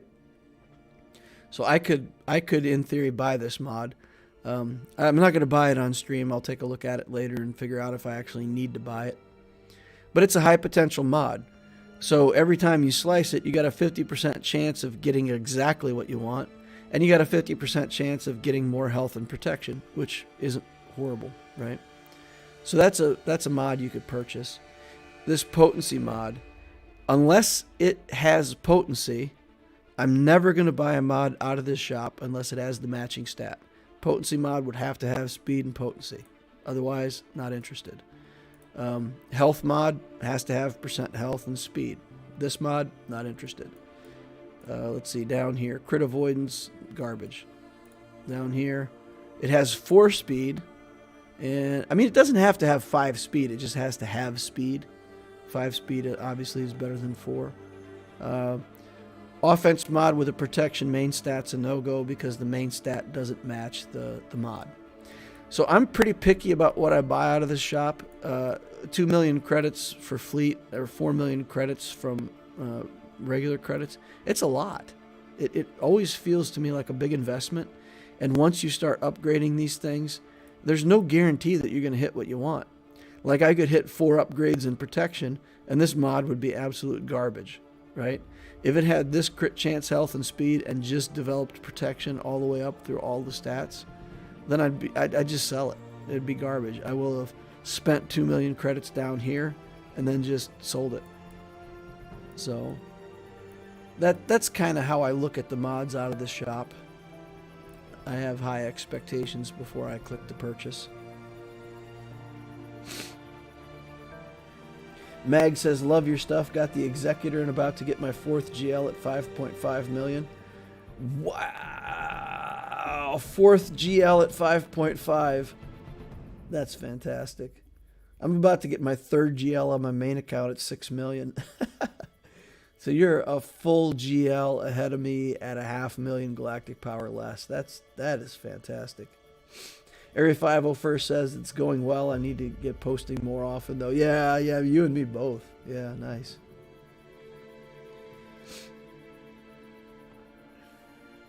The puzzle Crumb posted is now requiring people in Shibuya, Japan, Irvine, California, and Galway, Ireland.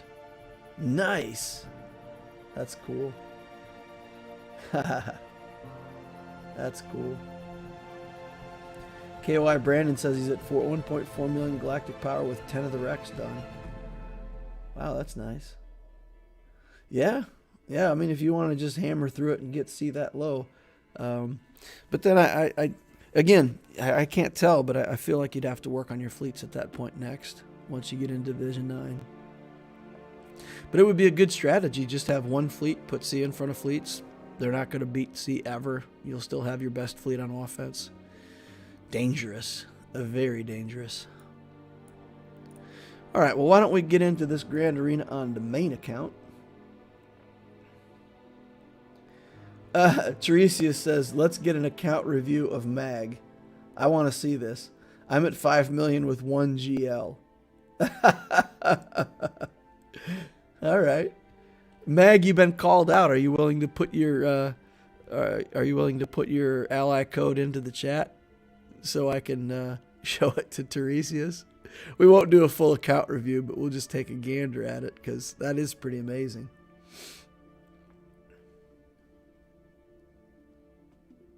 What do you mean, Kevin, requiring people?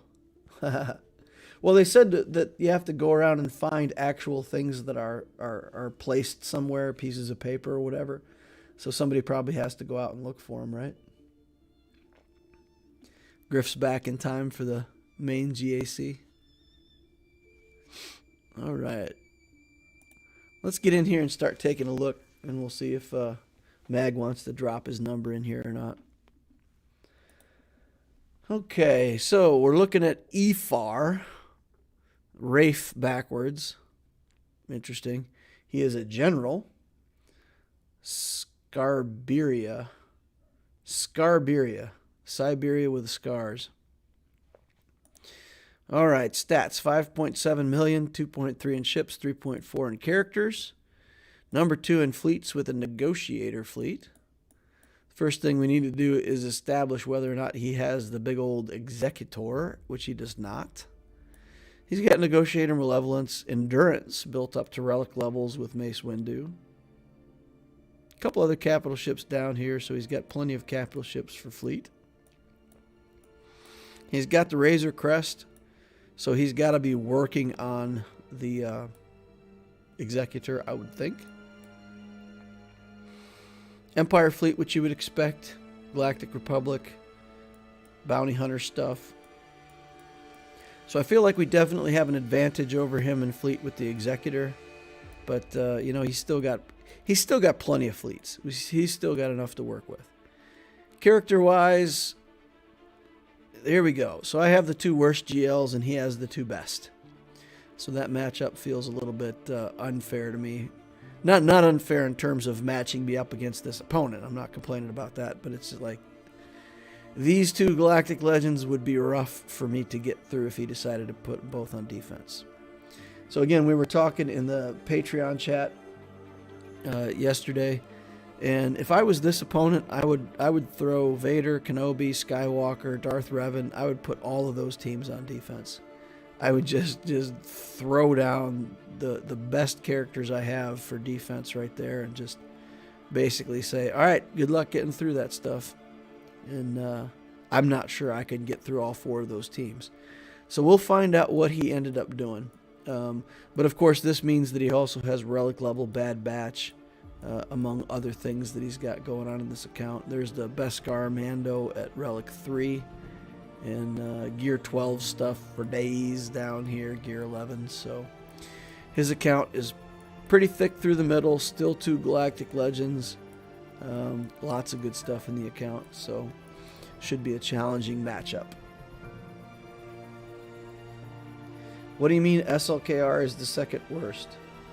What do you mean? What do I mean? Area 501st. Rate the Galactic Legends in PvP.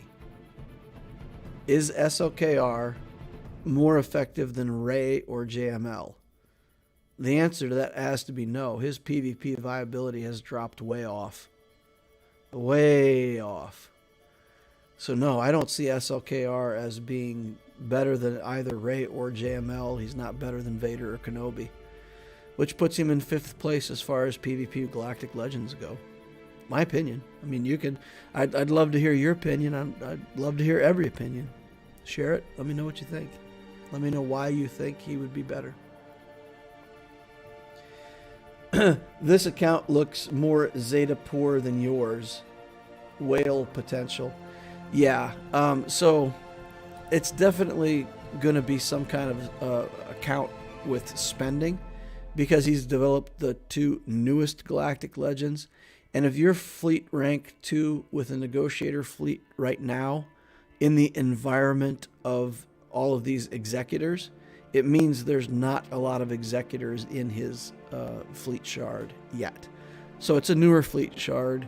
And yeah, I would say that this person has spent some money on the game for sure. It feels like that from the account. So we both got spendy accounts. We're fighting against each other. All right, guys, have we done it? Did we do it? I got that Fin Poe. I sang that song on stream the other night, and Midge told me it got stuck in his head, and he was like humming that the next day at work. He's like, Fin Poe. He's like, I hate you. No more singing on stream. Yeah, so we got the boom boom pow right here. Boom, boom, pow. 2 holds. Oh, man. Those boys are the absolute MVP of this 3v3 Grand Arena round. All right, so he whooped up on my Negotiator fleet. Hasn't tried the Executor yet. Man, I mean, it doesn't mean he's done playing, but if he's hung up on that back wall...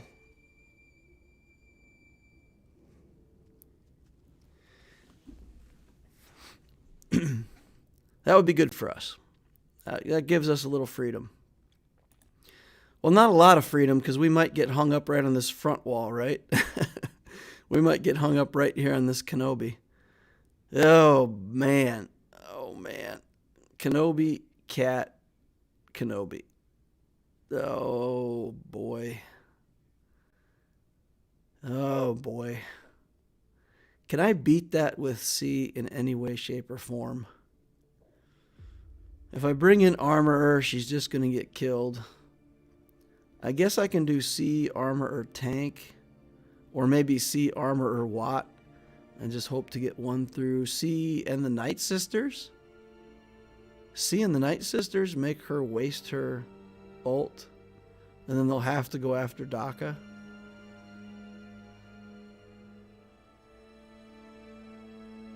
Huh.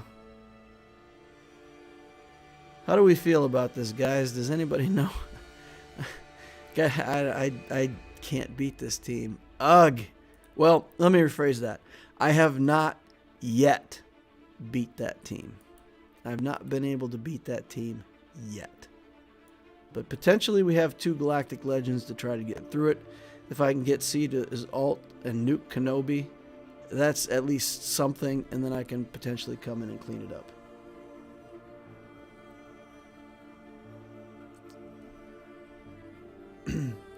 I don't think C takes that down, to be to be honest, yeah.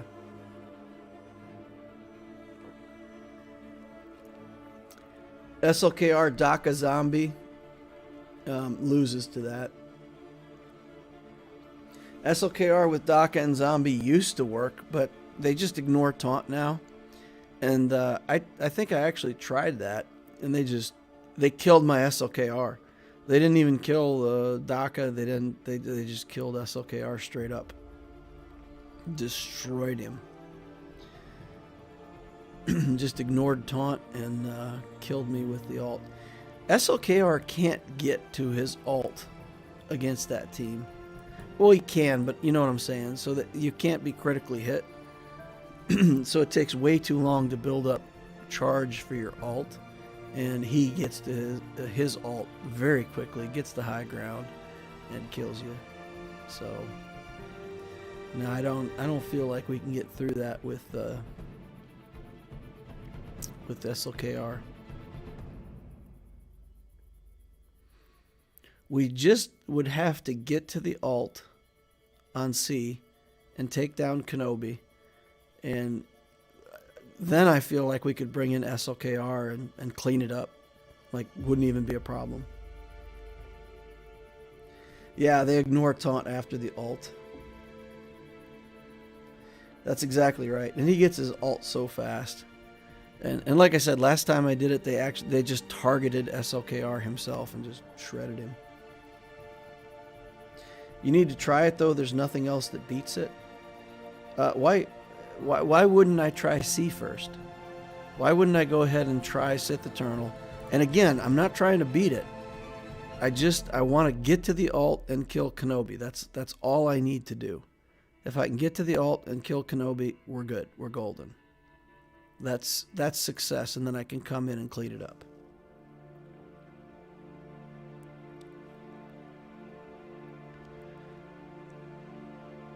You think the SLKR has a better chance of working than C has of killing the Kenobi?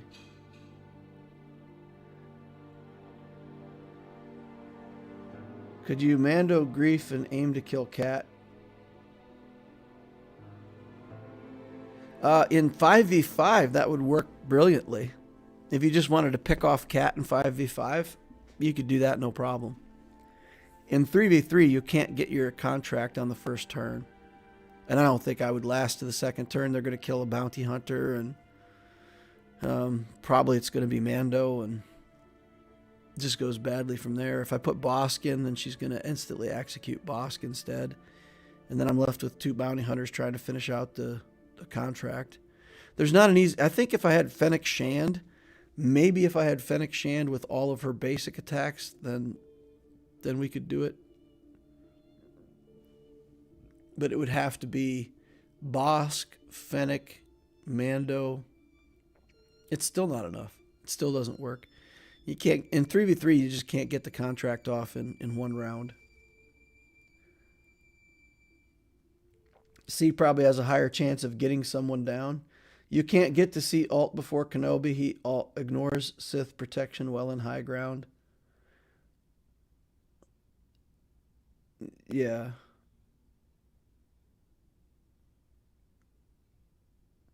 For reference on Nest versus Darth Revan, I've never seen it done. I was just curious the exact reason. Oh, okay. Yeah, no, I mean, I play around with it over in Squad Arena, but yeah, my recollection is that Nest never gets to go. She just kind of sits there the whole time, can't counterattack. She takes a turn, and they just kill her. Okay, all right. C is a cakewalk for Kenobi. C won't be able to ult fast enough.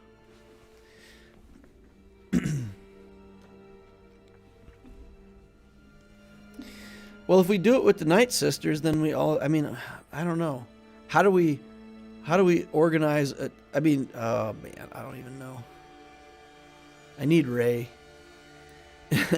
I might have a chance against this team with Rey, right? But 563 on his speed. I'm only 525. What am I on my SLKR? Are we faster than him? I got a fast SLKR. 576. 576 versus 563. So we would get to go first, but all that gets us is a stun on Kenobi. Doesn't help too much.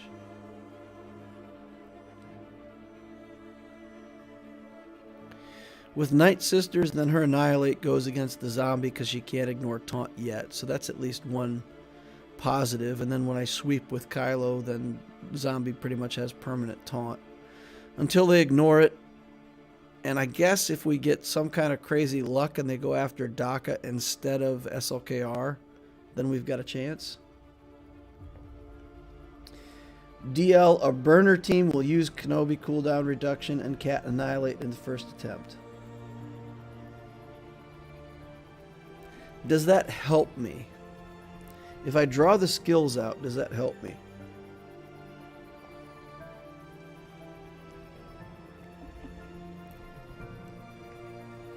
Is there something about her Annihilate that helps him get to the ult faster?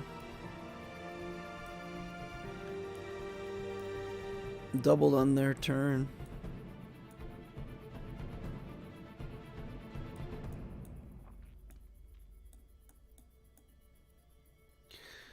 Okay. All light side allies recover health and protection. Get protection up. 35% more damage. So I guess if we pull those skills, then we could use a different team like Wat Tambor and Armorer or something like that. Something crazy. And just try to buff up SLKR and get him through it.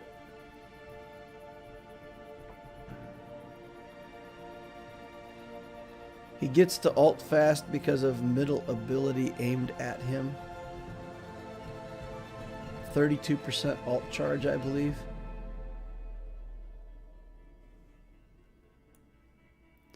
So the middle ability is Do What I Must. Can't be dispelled or light side ally to assist. 50% more damage.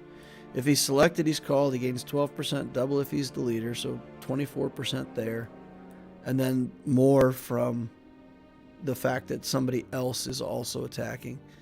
So 3% for them, and then like 3% again for himself. So 24. So like 30% at least, right?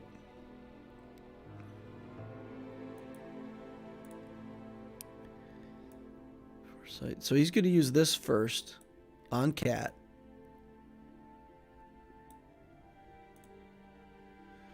So you're saying we need a team that lasts 2 turns so that he'll do this?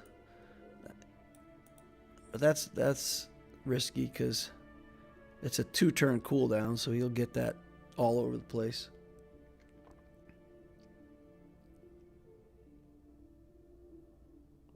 It gives C a team with armor and set and accrue a minute to get a buff on C.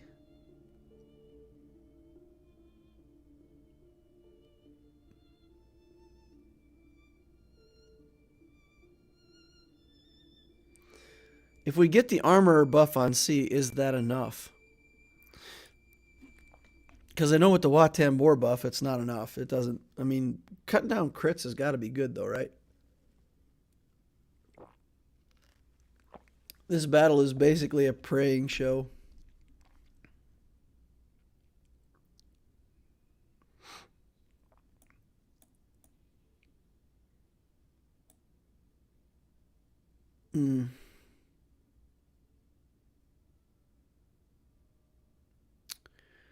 Yeah. Relic 8 on these guys, too. Oof.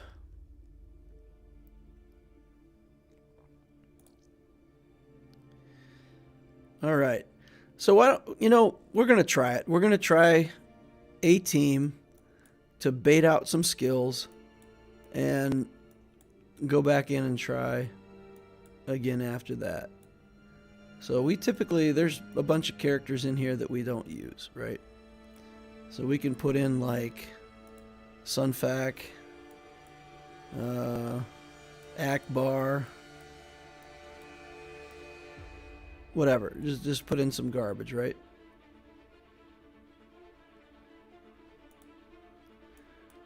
It'll die pretty quickly, but it should use Cat's ability.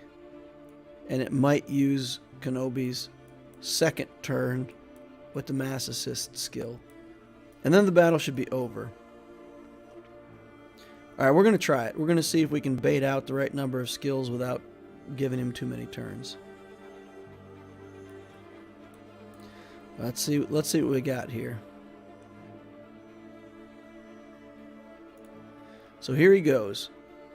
Give Cat the invulnerable cooldowns. Kill Bastila. Was that a basic? That was just a basic, right? Okay, but he called his mass assist. So we burned up... I think Kenobi just did a basic there. So we burned up his skill reset, and we burned up a basic. His mass assist. She hasn't done Shen yet. So she'll get to Shen somebody. Okay. So if we do this, when we do link, do we link... If we take C, do we link Kenobi and Cat, or do we link Kenobi and Kenobi to steal more protection? I feel like we link Kenobi and Cat, right? Because we just want to cut down their damage. Is that the right move to do? You have to link Kenobi because he's taunting. So, link with Cat. That way, if we do get to our ult, then we just have Kenobi left. Kenobi and Cat. Okay. Alright. So then do we think that C, Watt, and Set...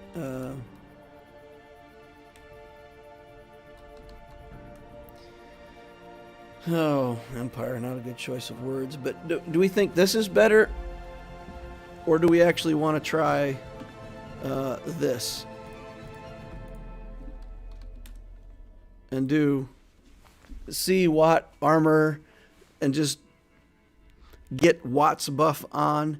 And then probably the armor can put 2 stacks on.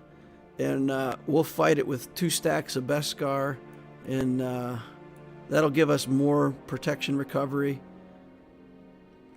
It won't change the fact that once he gets to ult, it's going to get nasty, but, you know, maybe that's enough. Linking GMK would get the ult faster. Try not to let Cat get too much armor shred on C. I think you need the tank. The main question is armor or Watt. So we like the tank here. And that's good, because then the armor shreds and stuff go on the tank, right?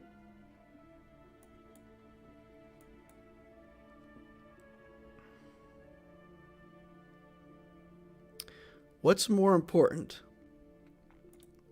This clears debuffs.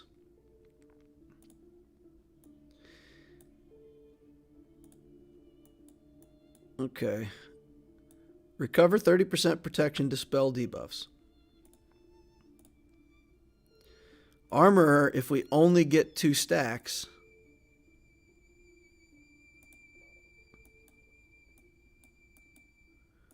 If we only get 2 stacks on the Armorer, what is that?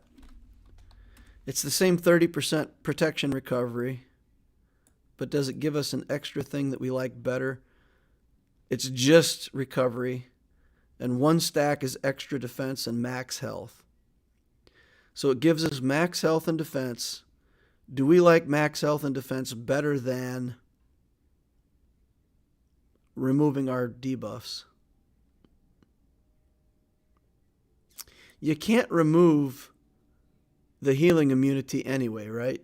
Once he sticks healing immunity on, it's stuck.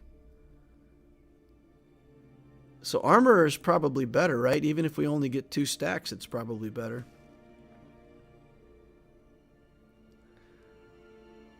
You should get 3 stacks if you bring in a tank. They can't burn a tank in 1 round. Okay then. Jason says they can one-shot a tank in 1 round.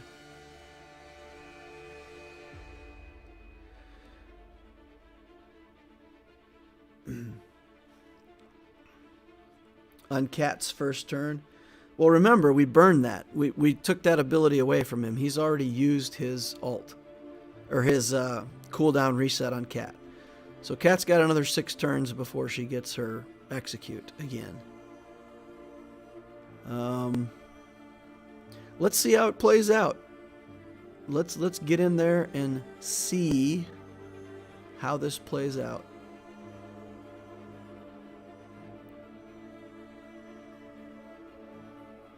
Okay, so he just goes over and swats the armor. Oof. Yeah. I think that armor just has to throw 2 stacks instantly.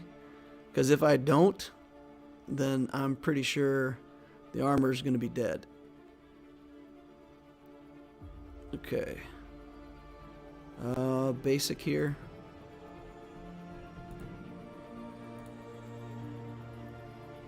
We just got to take it. Because, look, he's got high ground already. Good gravy, this guy. Okay, and then nothing to be done here but just keep waddling forward, right? Basic, basic. Get everybody deceived.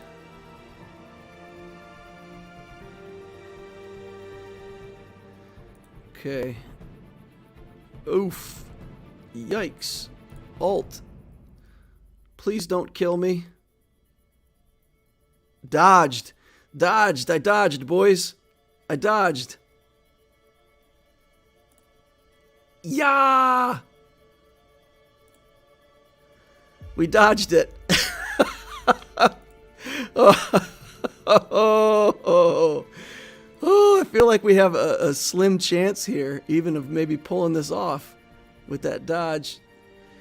Get out of high ground. He's just going to go straight back in, though. Yikes. Quit ignoring my protection, bro. I think that's too much to ask. Healing immunity. Can't get life back. We're done. All right. All right. All right. All right. I don't think I've ever seen DL happier in a match that he lost. All right. Now, okay. So, SLKR plus what?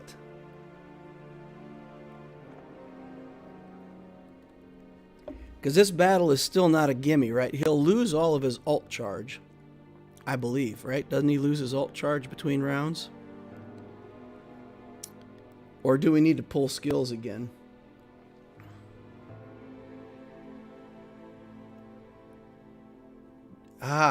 I don't know. Do we lose? He does start back at 0 on the ult charge, right? Every time he restarts. He must. All right, let's think about this. I need to look at Kenobi's skill for just a second. In the alt, he ignores protection. Is that only on Sith? Sith enemies can't counterattack. All Jedi ignore protection when targeting a Sith enemy. So it's just against Sith. So SLKR does get his protection against Kenobi, right? Padme will beat him. No, Padme was on defense. He loses alt charge. Yeah, okay, all right. So here's what I'm thinking, guys. I think we do SLKR. We do Watt for the protection recovery. And then do like maybe Hux for the resets. I don't know that a tank is going to give us much value here. I think Hux. Just go like this, put tank tech on Kylo, and just start ramping damage. Right? SLKR plus 2 tanks.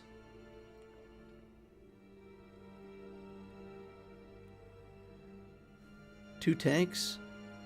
Well, I've got the Stormtrooper tank. I don't really have another good tank. KRU was on defense. I used up the other good dark side tank. I mean, we've got Scion, but I really don't think that he's a very good tank for this. So I don't have anybody that meets the criteria of good tank to put in there. I don't have like a Shore Trooper or something like that built up. I think it's going to take him a while to get to the alt. When it's just him, right?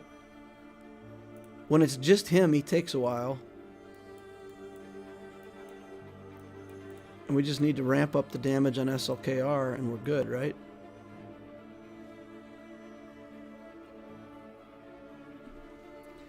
Hux could be nice. Yeah, I like Watt and Hux. And we'll just buff him up, use Hux. Watt is ideal. SLKR Daka Zombie.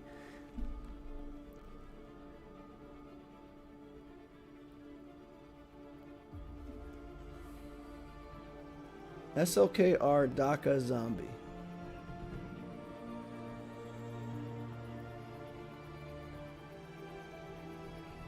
Daka and Zombie just don't add much to the equation, though. Because he's going to ignore taunt when he ignores taunt. I mean, is Zombie even going to be a problem for him? Maybe that is good. But once he gets into his alt, he's going to have his alt, and then he's going to get back his alt as soon as... It's 5 turns. It's 5 turns. Or maybe he won't get 100%. He'll be at 50%, and he'll already go into his alt. I'm curious to see, because he may... the rate regularly plays out is he always just gets straight to 100% alt. He never does it at the 50%. So if he does his alt halfway, that's pretty good. Daka Zombie could work. Going to struggle to get alt U and JMK.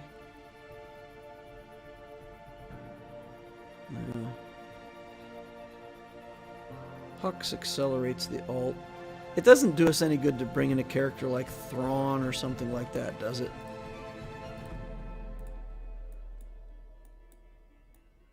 Is there something else? I mean, what does this look like? Thrawn can't remove turn meter, right? So the turn meter thing doesn't matter. But he can recover protection and give Kylo more turns. Do we like Thrawn better for that or Hux? Probably Hux. Sorry that I'm so indecisive, guys, but I really want to get past this, and I think SLKR is my best chance. And Fracture will decrease his speed, right? Could be. Fracture can half the speed. Are GLs immune to that part? Let's read on his skill real quick. Remove all buffs. Remove turn meter. Inflict fracture. Fracture set speed to 0. Can't gain buffs, bonus attacks, turn meter. Fracture on raid bosses and galactic legends, minus 50% speed. Okay. Okay. Galactic legends, minus 50% speed. Can't gain buffs, minus 30% counter chance. I mean, it won't last long. He'll get out of it pretty fast. But we could hold him down for like, it'll basically give us 2 turns where he would normally take 1 turn. We can swap turn meter. Yeah, no, I know you can't remove turn meter, but it does give a minus 50%. It says right there that it gives minus 50% speed. So it basically takes him 2 turns to get 1 turn. That's basically it. If we can get him while he's low on turn meter. I don't know. Seems risky. GK will target him instantly. Yeah. Yeah, he will. He'll target him instantly. I agree to that.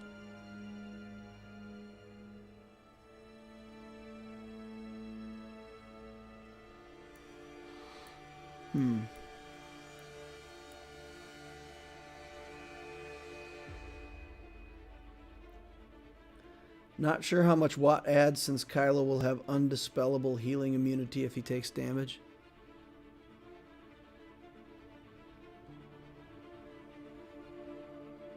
That prevents the protection up from the tank tech, huh?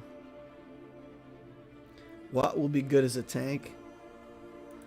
Alright, well, what if we try it with the Night Sisters? You know? When he's not ignoring taunt, the zombie's going to be annoying. And all we really need to do is buy time for Kylo to ramp up. And if Kenobi kills Kylo, is he unresurrectable? Does Kenobi kill things for good, or can Daka even resurrect SLKR? Does this team work?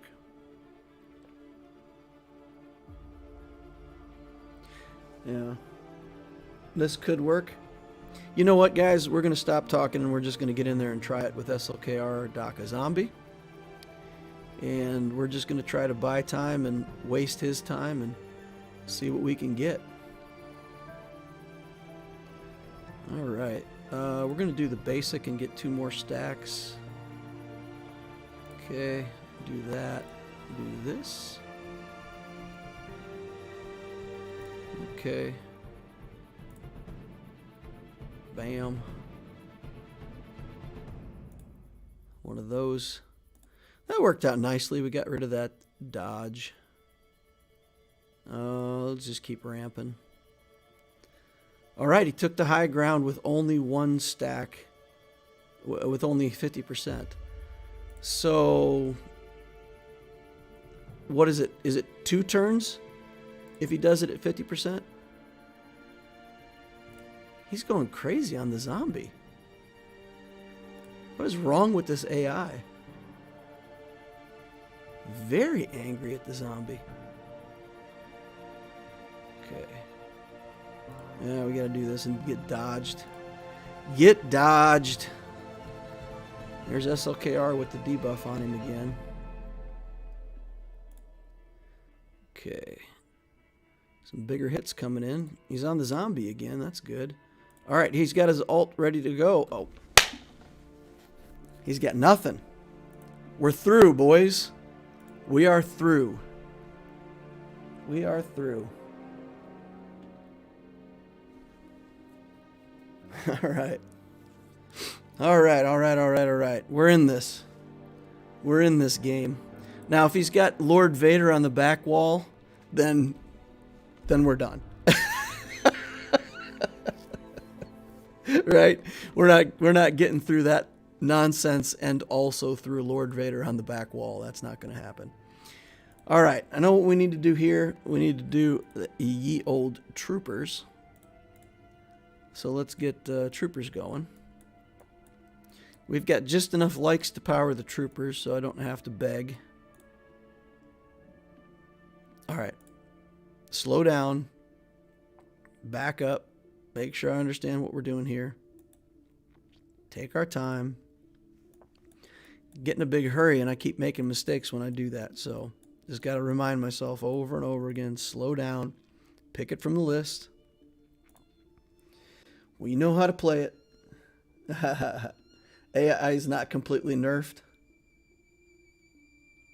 Oh, did Mag... okay, if you end up looking at my account later, be kind to my mod game.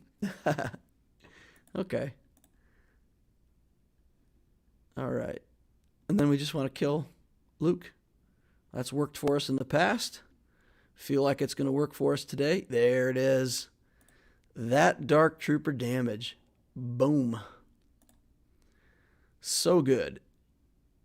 So thorough. So clean. That feels good. All right. Geos. We've got stuff that deals with Geos. Let's just make sure we pick the right stuff. We've got a Padme team here. Let's take a look at this. No potency. No Kenobi. Health. This is a nest, right? We can run through this with nest, I feel like.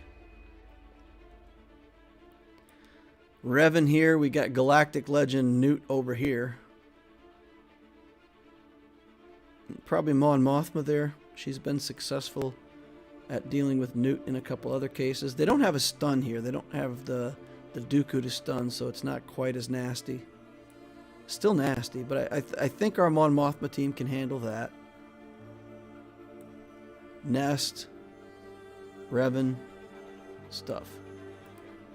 So we've got Vader available. So why don't we just bring in Vader and kill this? Right? I want to save Triumvirate. Triumvirate has some flexibility. They can be used against different things. So let's just bring in Vader here and try to take care of these Geos. Bring in Thrawn for banners back or save Thrawn for the back wall? Let's bring in Thrawn. Let's try to maximize our banners here. Just in case we don't kill them all. You know, I don't know, guys. It feels like overkill. There's 2 Gear 12 Geos. We're just going to do it this way.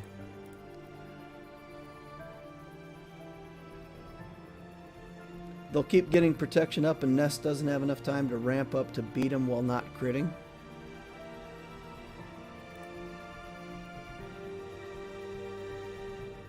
Okay, let's do this.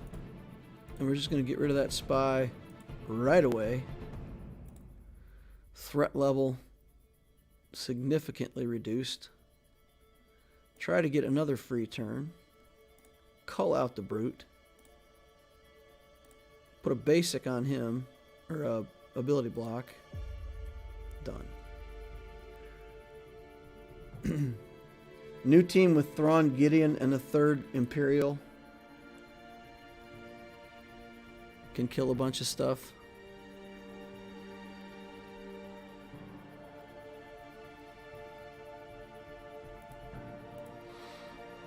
Alright, what do we got on the back wall? We've got some Jedi that don't seem too threatening. We got this that we know what we're going to do there. This we can take in LSUFUR.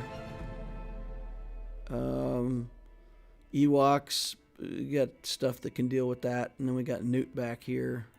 We'll have to figure something out for Nute. So I don't feel threatened too much by this back wall. I don't feel like we have to save any specific teams for back here. We should be able to deal with that with leftovers. So you really think that Nest isn't going to work on Padme, huh? Huh. Interesting.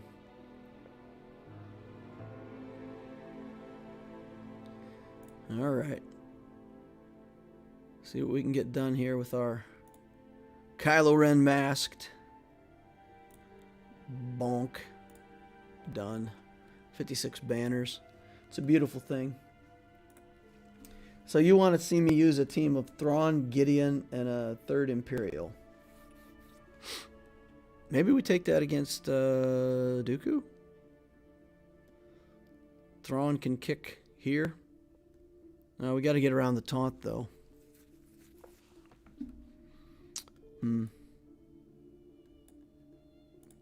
Well, we just got to get through the front wall to ships. We've got to get through the front wall to ships. So if we're saying that Nest isn't going to work here, then we pretty much have to do Triumvirate, right? That's our other option for this team. Isolate Padme, and then kill Anakin. Execute if we have to, and just basically stay alive. Right? Or do we need to isolate Anakin? We need to isolate Padme, right? That's the right target for isolate here. That's some high relic stuff. So relic 7 and 8 versus relic 5 does not feel good, but I think we'll live through it. I feel like we can make it. Isolate Padme, says Griff. Yeah, that's what I figured. Okay. Well, let's get in there and see how we can make this one work.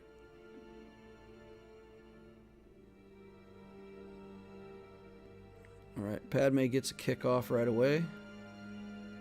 She's kicking us off. Held by hatred. Isolate. We'll give that over here. Okay. Just working on Anakin. Oh, dodged. Get him. Reduce some cooldowns. Stop attacking my Traya. Don't want it. Don't want you attacking Traya. Why don't you listen? Alright, held by hatred. Get over there with a basic so Anakin... Oh my goodness, the dodges on this guy. Dodges for days. Alright, yeah, let's just annihilate Anakin. He's too much of a threat. Get this down on... Padme... No. Padme refuses. Okay. Let's see. I really want Padme to not be attacking my other characters. Okay. Let's do that. Let's get some protection back. Alright. Kill Ahsoka. That's good. Guys, the amount of dodges that we're getting out of here, I mean, it feels crazy. It feels like this team has like plus 40% dodge or something. It's nuts. Alright. Keep going. Keep plugging away. We've got pain on her, so that's good. Now it's annihilation time. 52 banners. How did we get 52? So Scion was considered full protection for us. Huh. That's good. Scion needs an accuracy arrow. Something. Yeah. A lot of dodges. Alright, let's try the Mon Mothma team here. See if we can work our way through this next. We'll try to do the Mon Mothma team with the... we'll get rid of Pow and we'll do Chupio. Tons of tenacity. Not a lot of turn meter tricks, but we're just trying to avoid getting too much extortion, live through all the damage. Not getting debuffed is nice. Okay, no. We need to be over here targeting the battle droid. Okay, there's the first round of extortion. Okay, did that missile just miss? I feel like maybe I gotta dodge. Alright, get in there. Lots of instances of damage. Take him down real quick. I think we're actually going to target Django next, oddly enough. See, in this team, when you have this Chupio in this team, man, the team does tons of damage. It misleads me into thinking that Mon Mothma is a high damage team, and then whenever I don't have Chupio on the team, all that damage is gone. All right, pay the taxes. Get that out of here. No more extortion. Okay. Never mind. I'd like to have extortion again if I could, please, Nute. Let's blind some people. Yeah. There we go. Got to dodge ourselves again. It's kind of a cheaty dodge, but I'll take it. All right, let's do this. Maybe kill Nute? Yeah. Extortion everywhere. Get them, boys. All right. Is good. Under control. 53 banners. Okay. This one next. Mark down Grievous, kill Grievous. No B1 in the team. Don't have to worry about all that crazy healing. Kill him while he's marked. Here we go.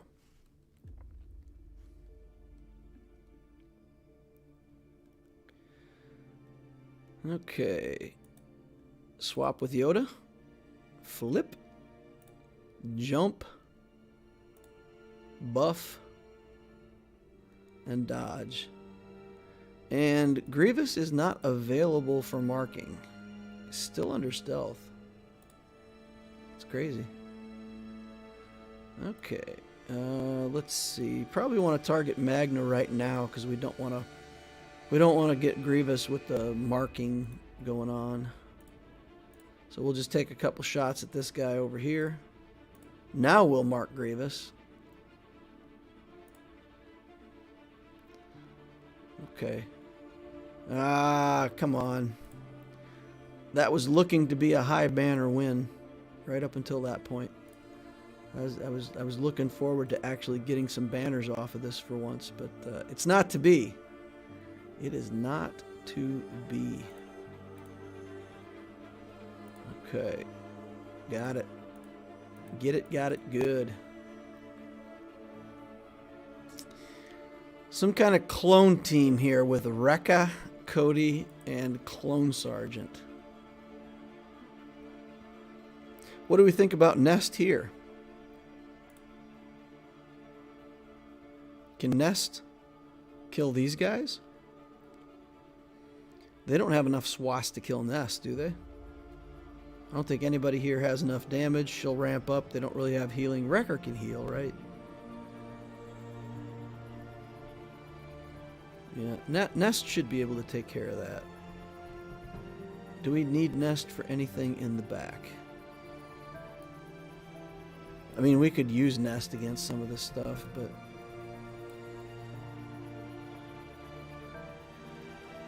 Nest takes that. Okay. Well, let's plan out our teams. Is this the most threatening team?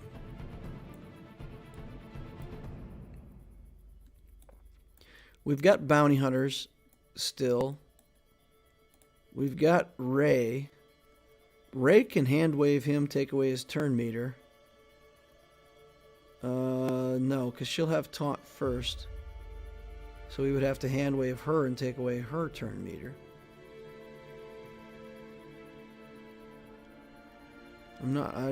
I feel like Rey can deal with this, but there's some... The counter, we're not going to be able to control the counterattacks right away until we get a hand wave onto him.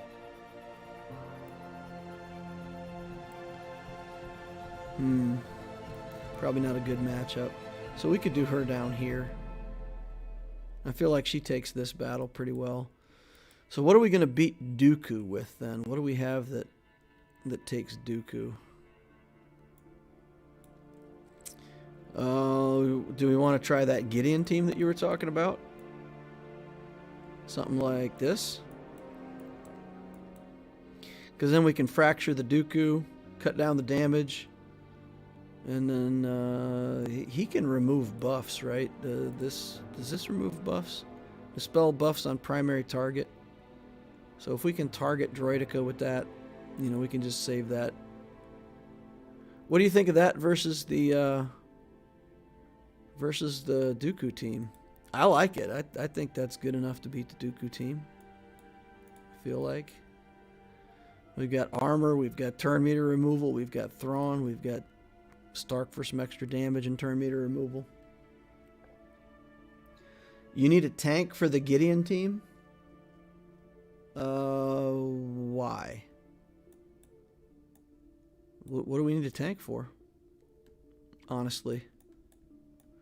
We fractured Dooku and the rest of it's not... I mean, it's because the other two characters are gear 12. So they're gear 12 and their damage is going to be cut in half by Gideon. So I feel completely unthreatened by the need for a tank. Once we've got Dooku under control, the rest of it's just academic.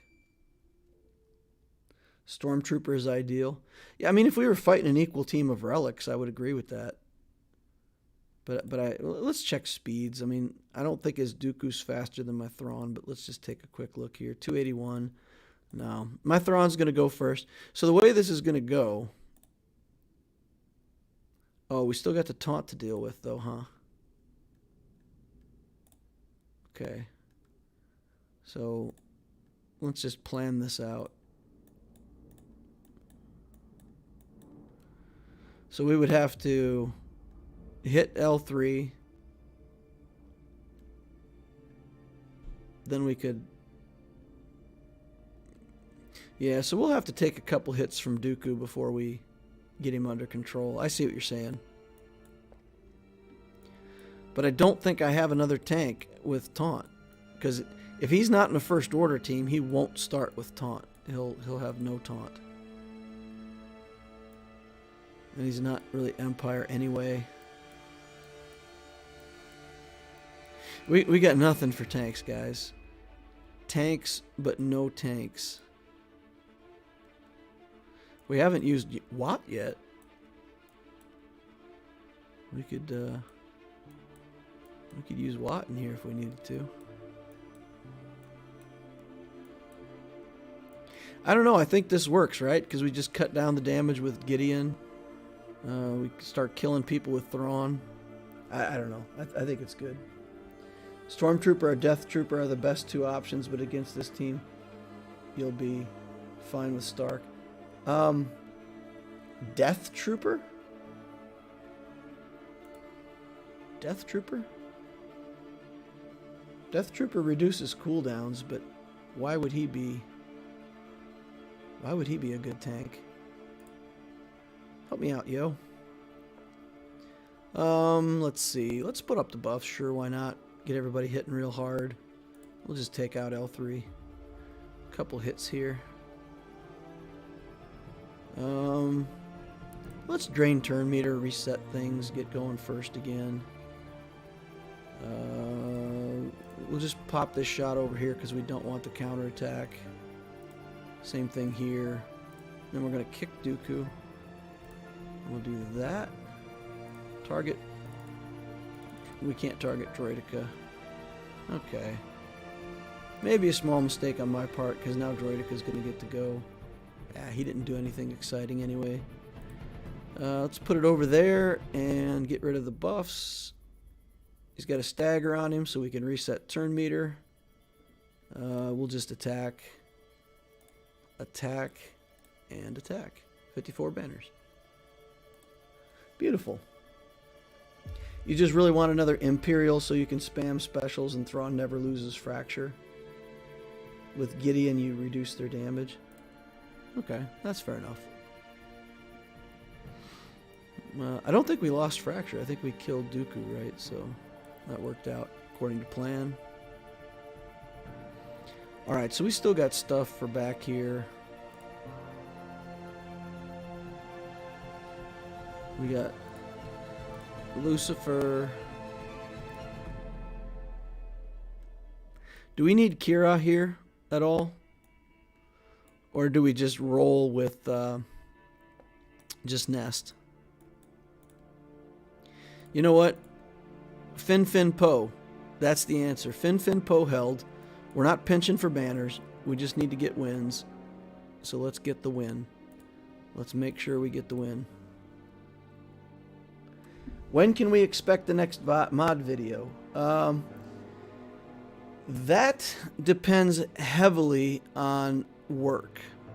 So there's some stuff going on at work right now, which I definitely have to pay attention to. So if that goes well, then I'll be voicing mod video number 2 tomorrow night. You know, maybe even have that out for Friday. If work does not go well, then it'll be the weekend before I get to voice it. So, you know, hopefully if I get to work on it this weekend, maybe I can get 2 of them done. So maybe by the end of next week we get video 2 and video 3 out and at least get the main part of the mod series done. That's my goal. Now that we've got it started, we got to get it going, get it finished. So that's my hope. Get 1, 2, and 3 out by the end of next week. And then remember, guys, after that, I'm going to be taking a week of vacation around Thanksgiving. So I'll go missing for a few days. All right, let's take a look at what we got on ships over here. I feel like whatever it is, we're going to be able to beat it. Is that a Radis? No, that's a home 1. Okay, so we got home 1. We're going to finalizer that. We've got Malevolence. We can Malevolence that. We got cleanup fleets if we need to. Feel pretty good about fleets. Let's get back here to the back. This is probably the most threatening team that we still have to deal with. So let's do this. And get that little R2 unit in here. And see if we can take out some bounty hunters. Alright, alright, alright. We got to do some waving of the hand. Oh, look at this. Look at this Zam Wassell. She's pretty fast. Let's get rid of her turn meter first. Okay. Let's put people on fire. I don't think we need the smoke quite yet.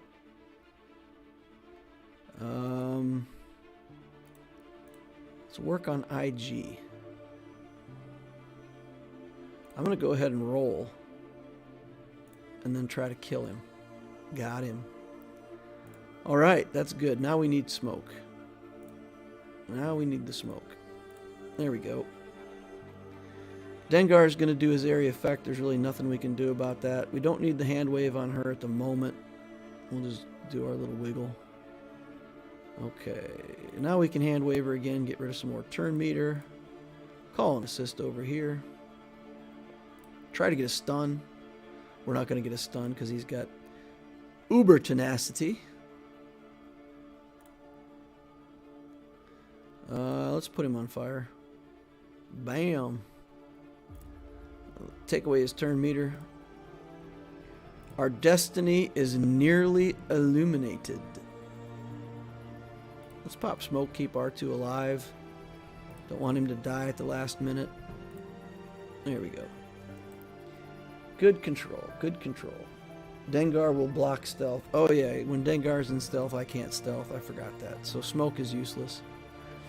This smoke, it does nothing. Okay, we've got Ewoks to deal with. What kills Ewoks? Bounty hunters kill Ewoks. Yes. I feel like they must. If bounty hunters don't kill Ewoks, then for shame. Well, let's just take a second, right? Because what else do we have besides bounty hunters? We've got a Kenobi team that won't really do much. Yeah. Maybe it is better to save the bounty hunters for this. And then here we can go with something like clones. You know what? Let's do a resistance team just for funsies. Let's do like Stick Ray and Holdo and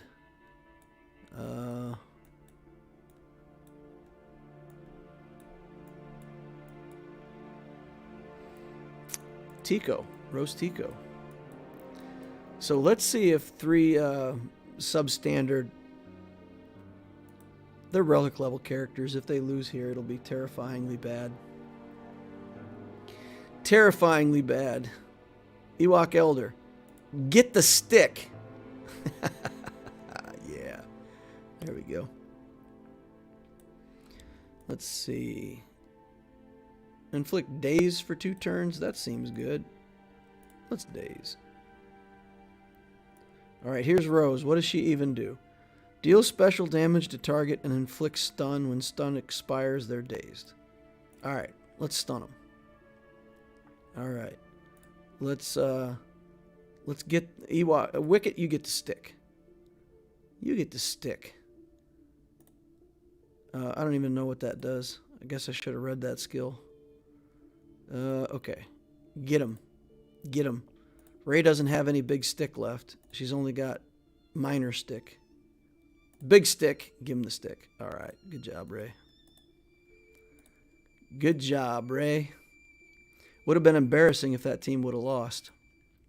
All right. Now we'll come in here with ye old bounty hunters led by Aura Singh herself. The unicorn. I don't know about anybody else, but when I see this picture of her and she's got this antenna sticking out of her head like this, I think she's a unicorn. She looks like some kind of crazy unicorn with that antenna sticking out of her head. So there we go. Aura Singh, one of a kind, unique. Get in there. Rose needs her Omicron. Yeah. Yeah. All right. Let's she's got stun on her basic, right? So she's the one that we don't like. Let's try to get a stun on Qui-Gon. Let's try to just kill Qui-Gon. Can we kill him? Just poof him? Bam. Not enough. No crit. Didn't work. Okay. Get in there. Get into stealth. And then no stealth? Why didn't that work? I don't know. Whatever. Learn your character skills, man. Bye, Mace. Later, dude. Is that all the character stuff? Are we done? Is that a full clear on characters? Yeah. Nothing left but ships. Nothing left but ships. It all came down to that Kenobi battle, boys. Once we got that Kenobi battle, we were in. We had legs from there. All right, we'll do that. Guys, we're not even going to bring in another reinforcement. We're going to do this with 4 ships. 4 ships.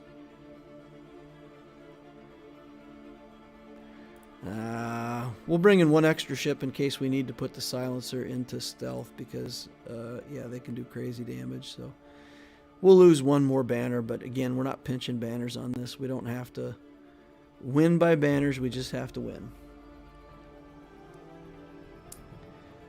All right. Girl power. Yeah, the resistance girl power. That's great. Rey giving him the stick. Stick Ray hits hard with that 3rd ability, man. That is surprisingly. Can we take this out in 1 shot? Let's see. One shot. Oh, yeah. 129K. Okay. Seems like we got it under control. Big hit again.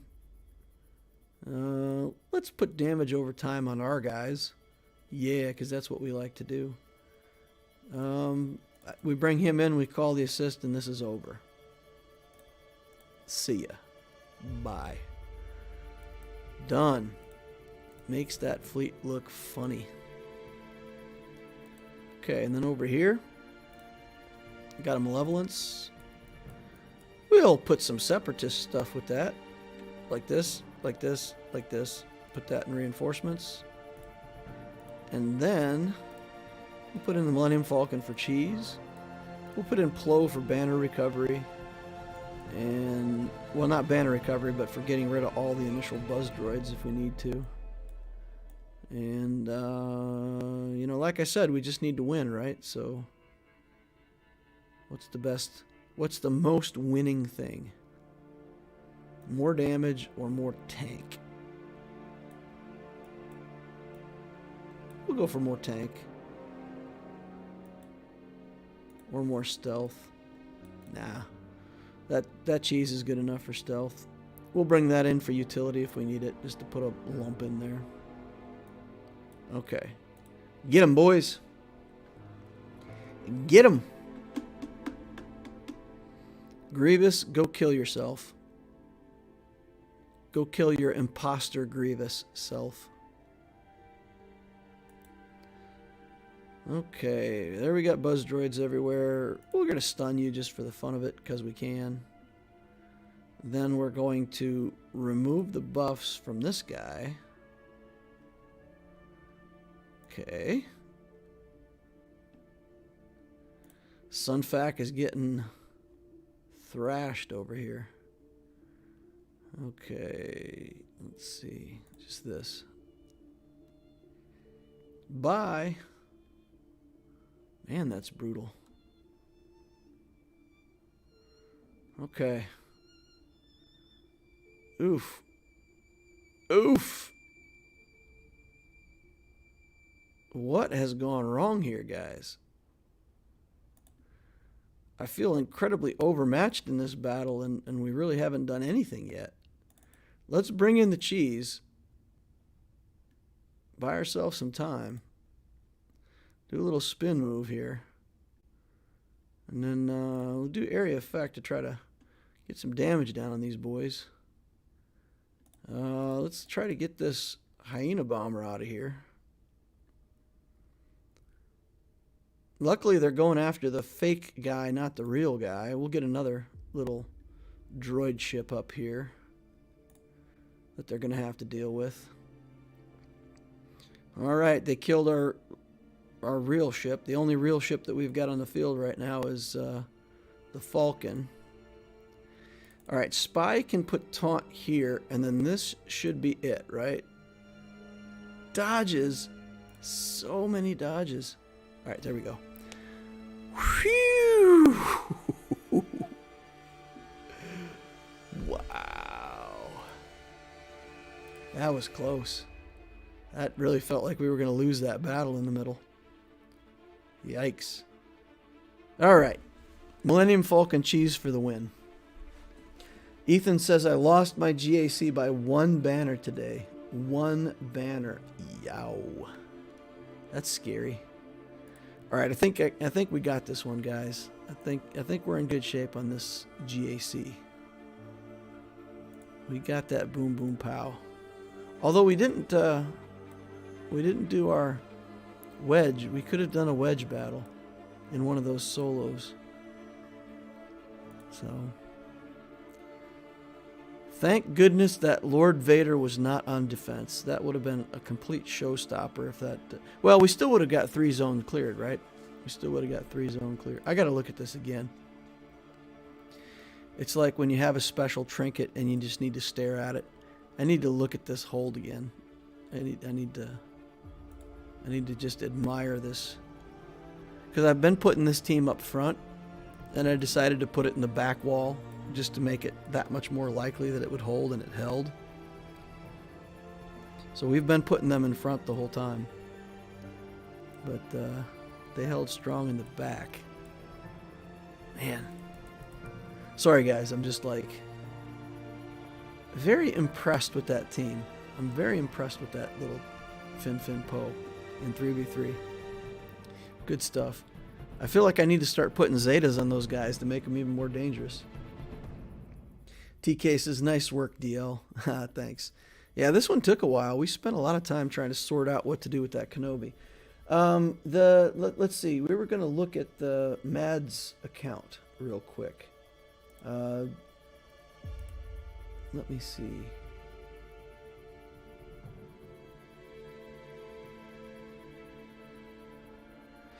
Oh, my opponent was watching the stream and he said he meant to put Malik with Revan and Bastila. Oh man. Good show. I have my work cut out for me. Nice. All right. He's a good sport. He's going to give this a good shot. Love it. I love seeing that. That's awesome. All right. Where did Mad put his ally code? I'm just scanning back trying to look for numbers. I don't see it though. I don't see his ally code.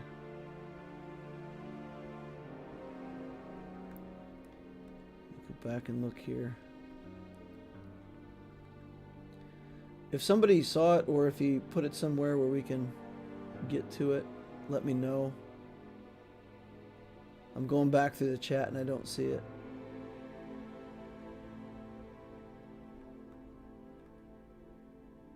And I don't see that he sent it to me over in Discord. Let me go check the general chat just real quick for a second and maybe put it there.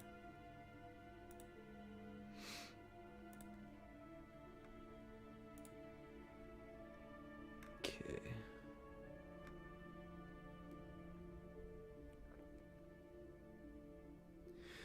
All right, guys, I don't see it. I don't see it. So all right, we're not gonna get to look at that account after all. That's a no-go. So if he put his ally code in there, I just don't see it.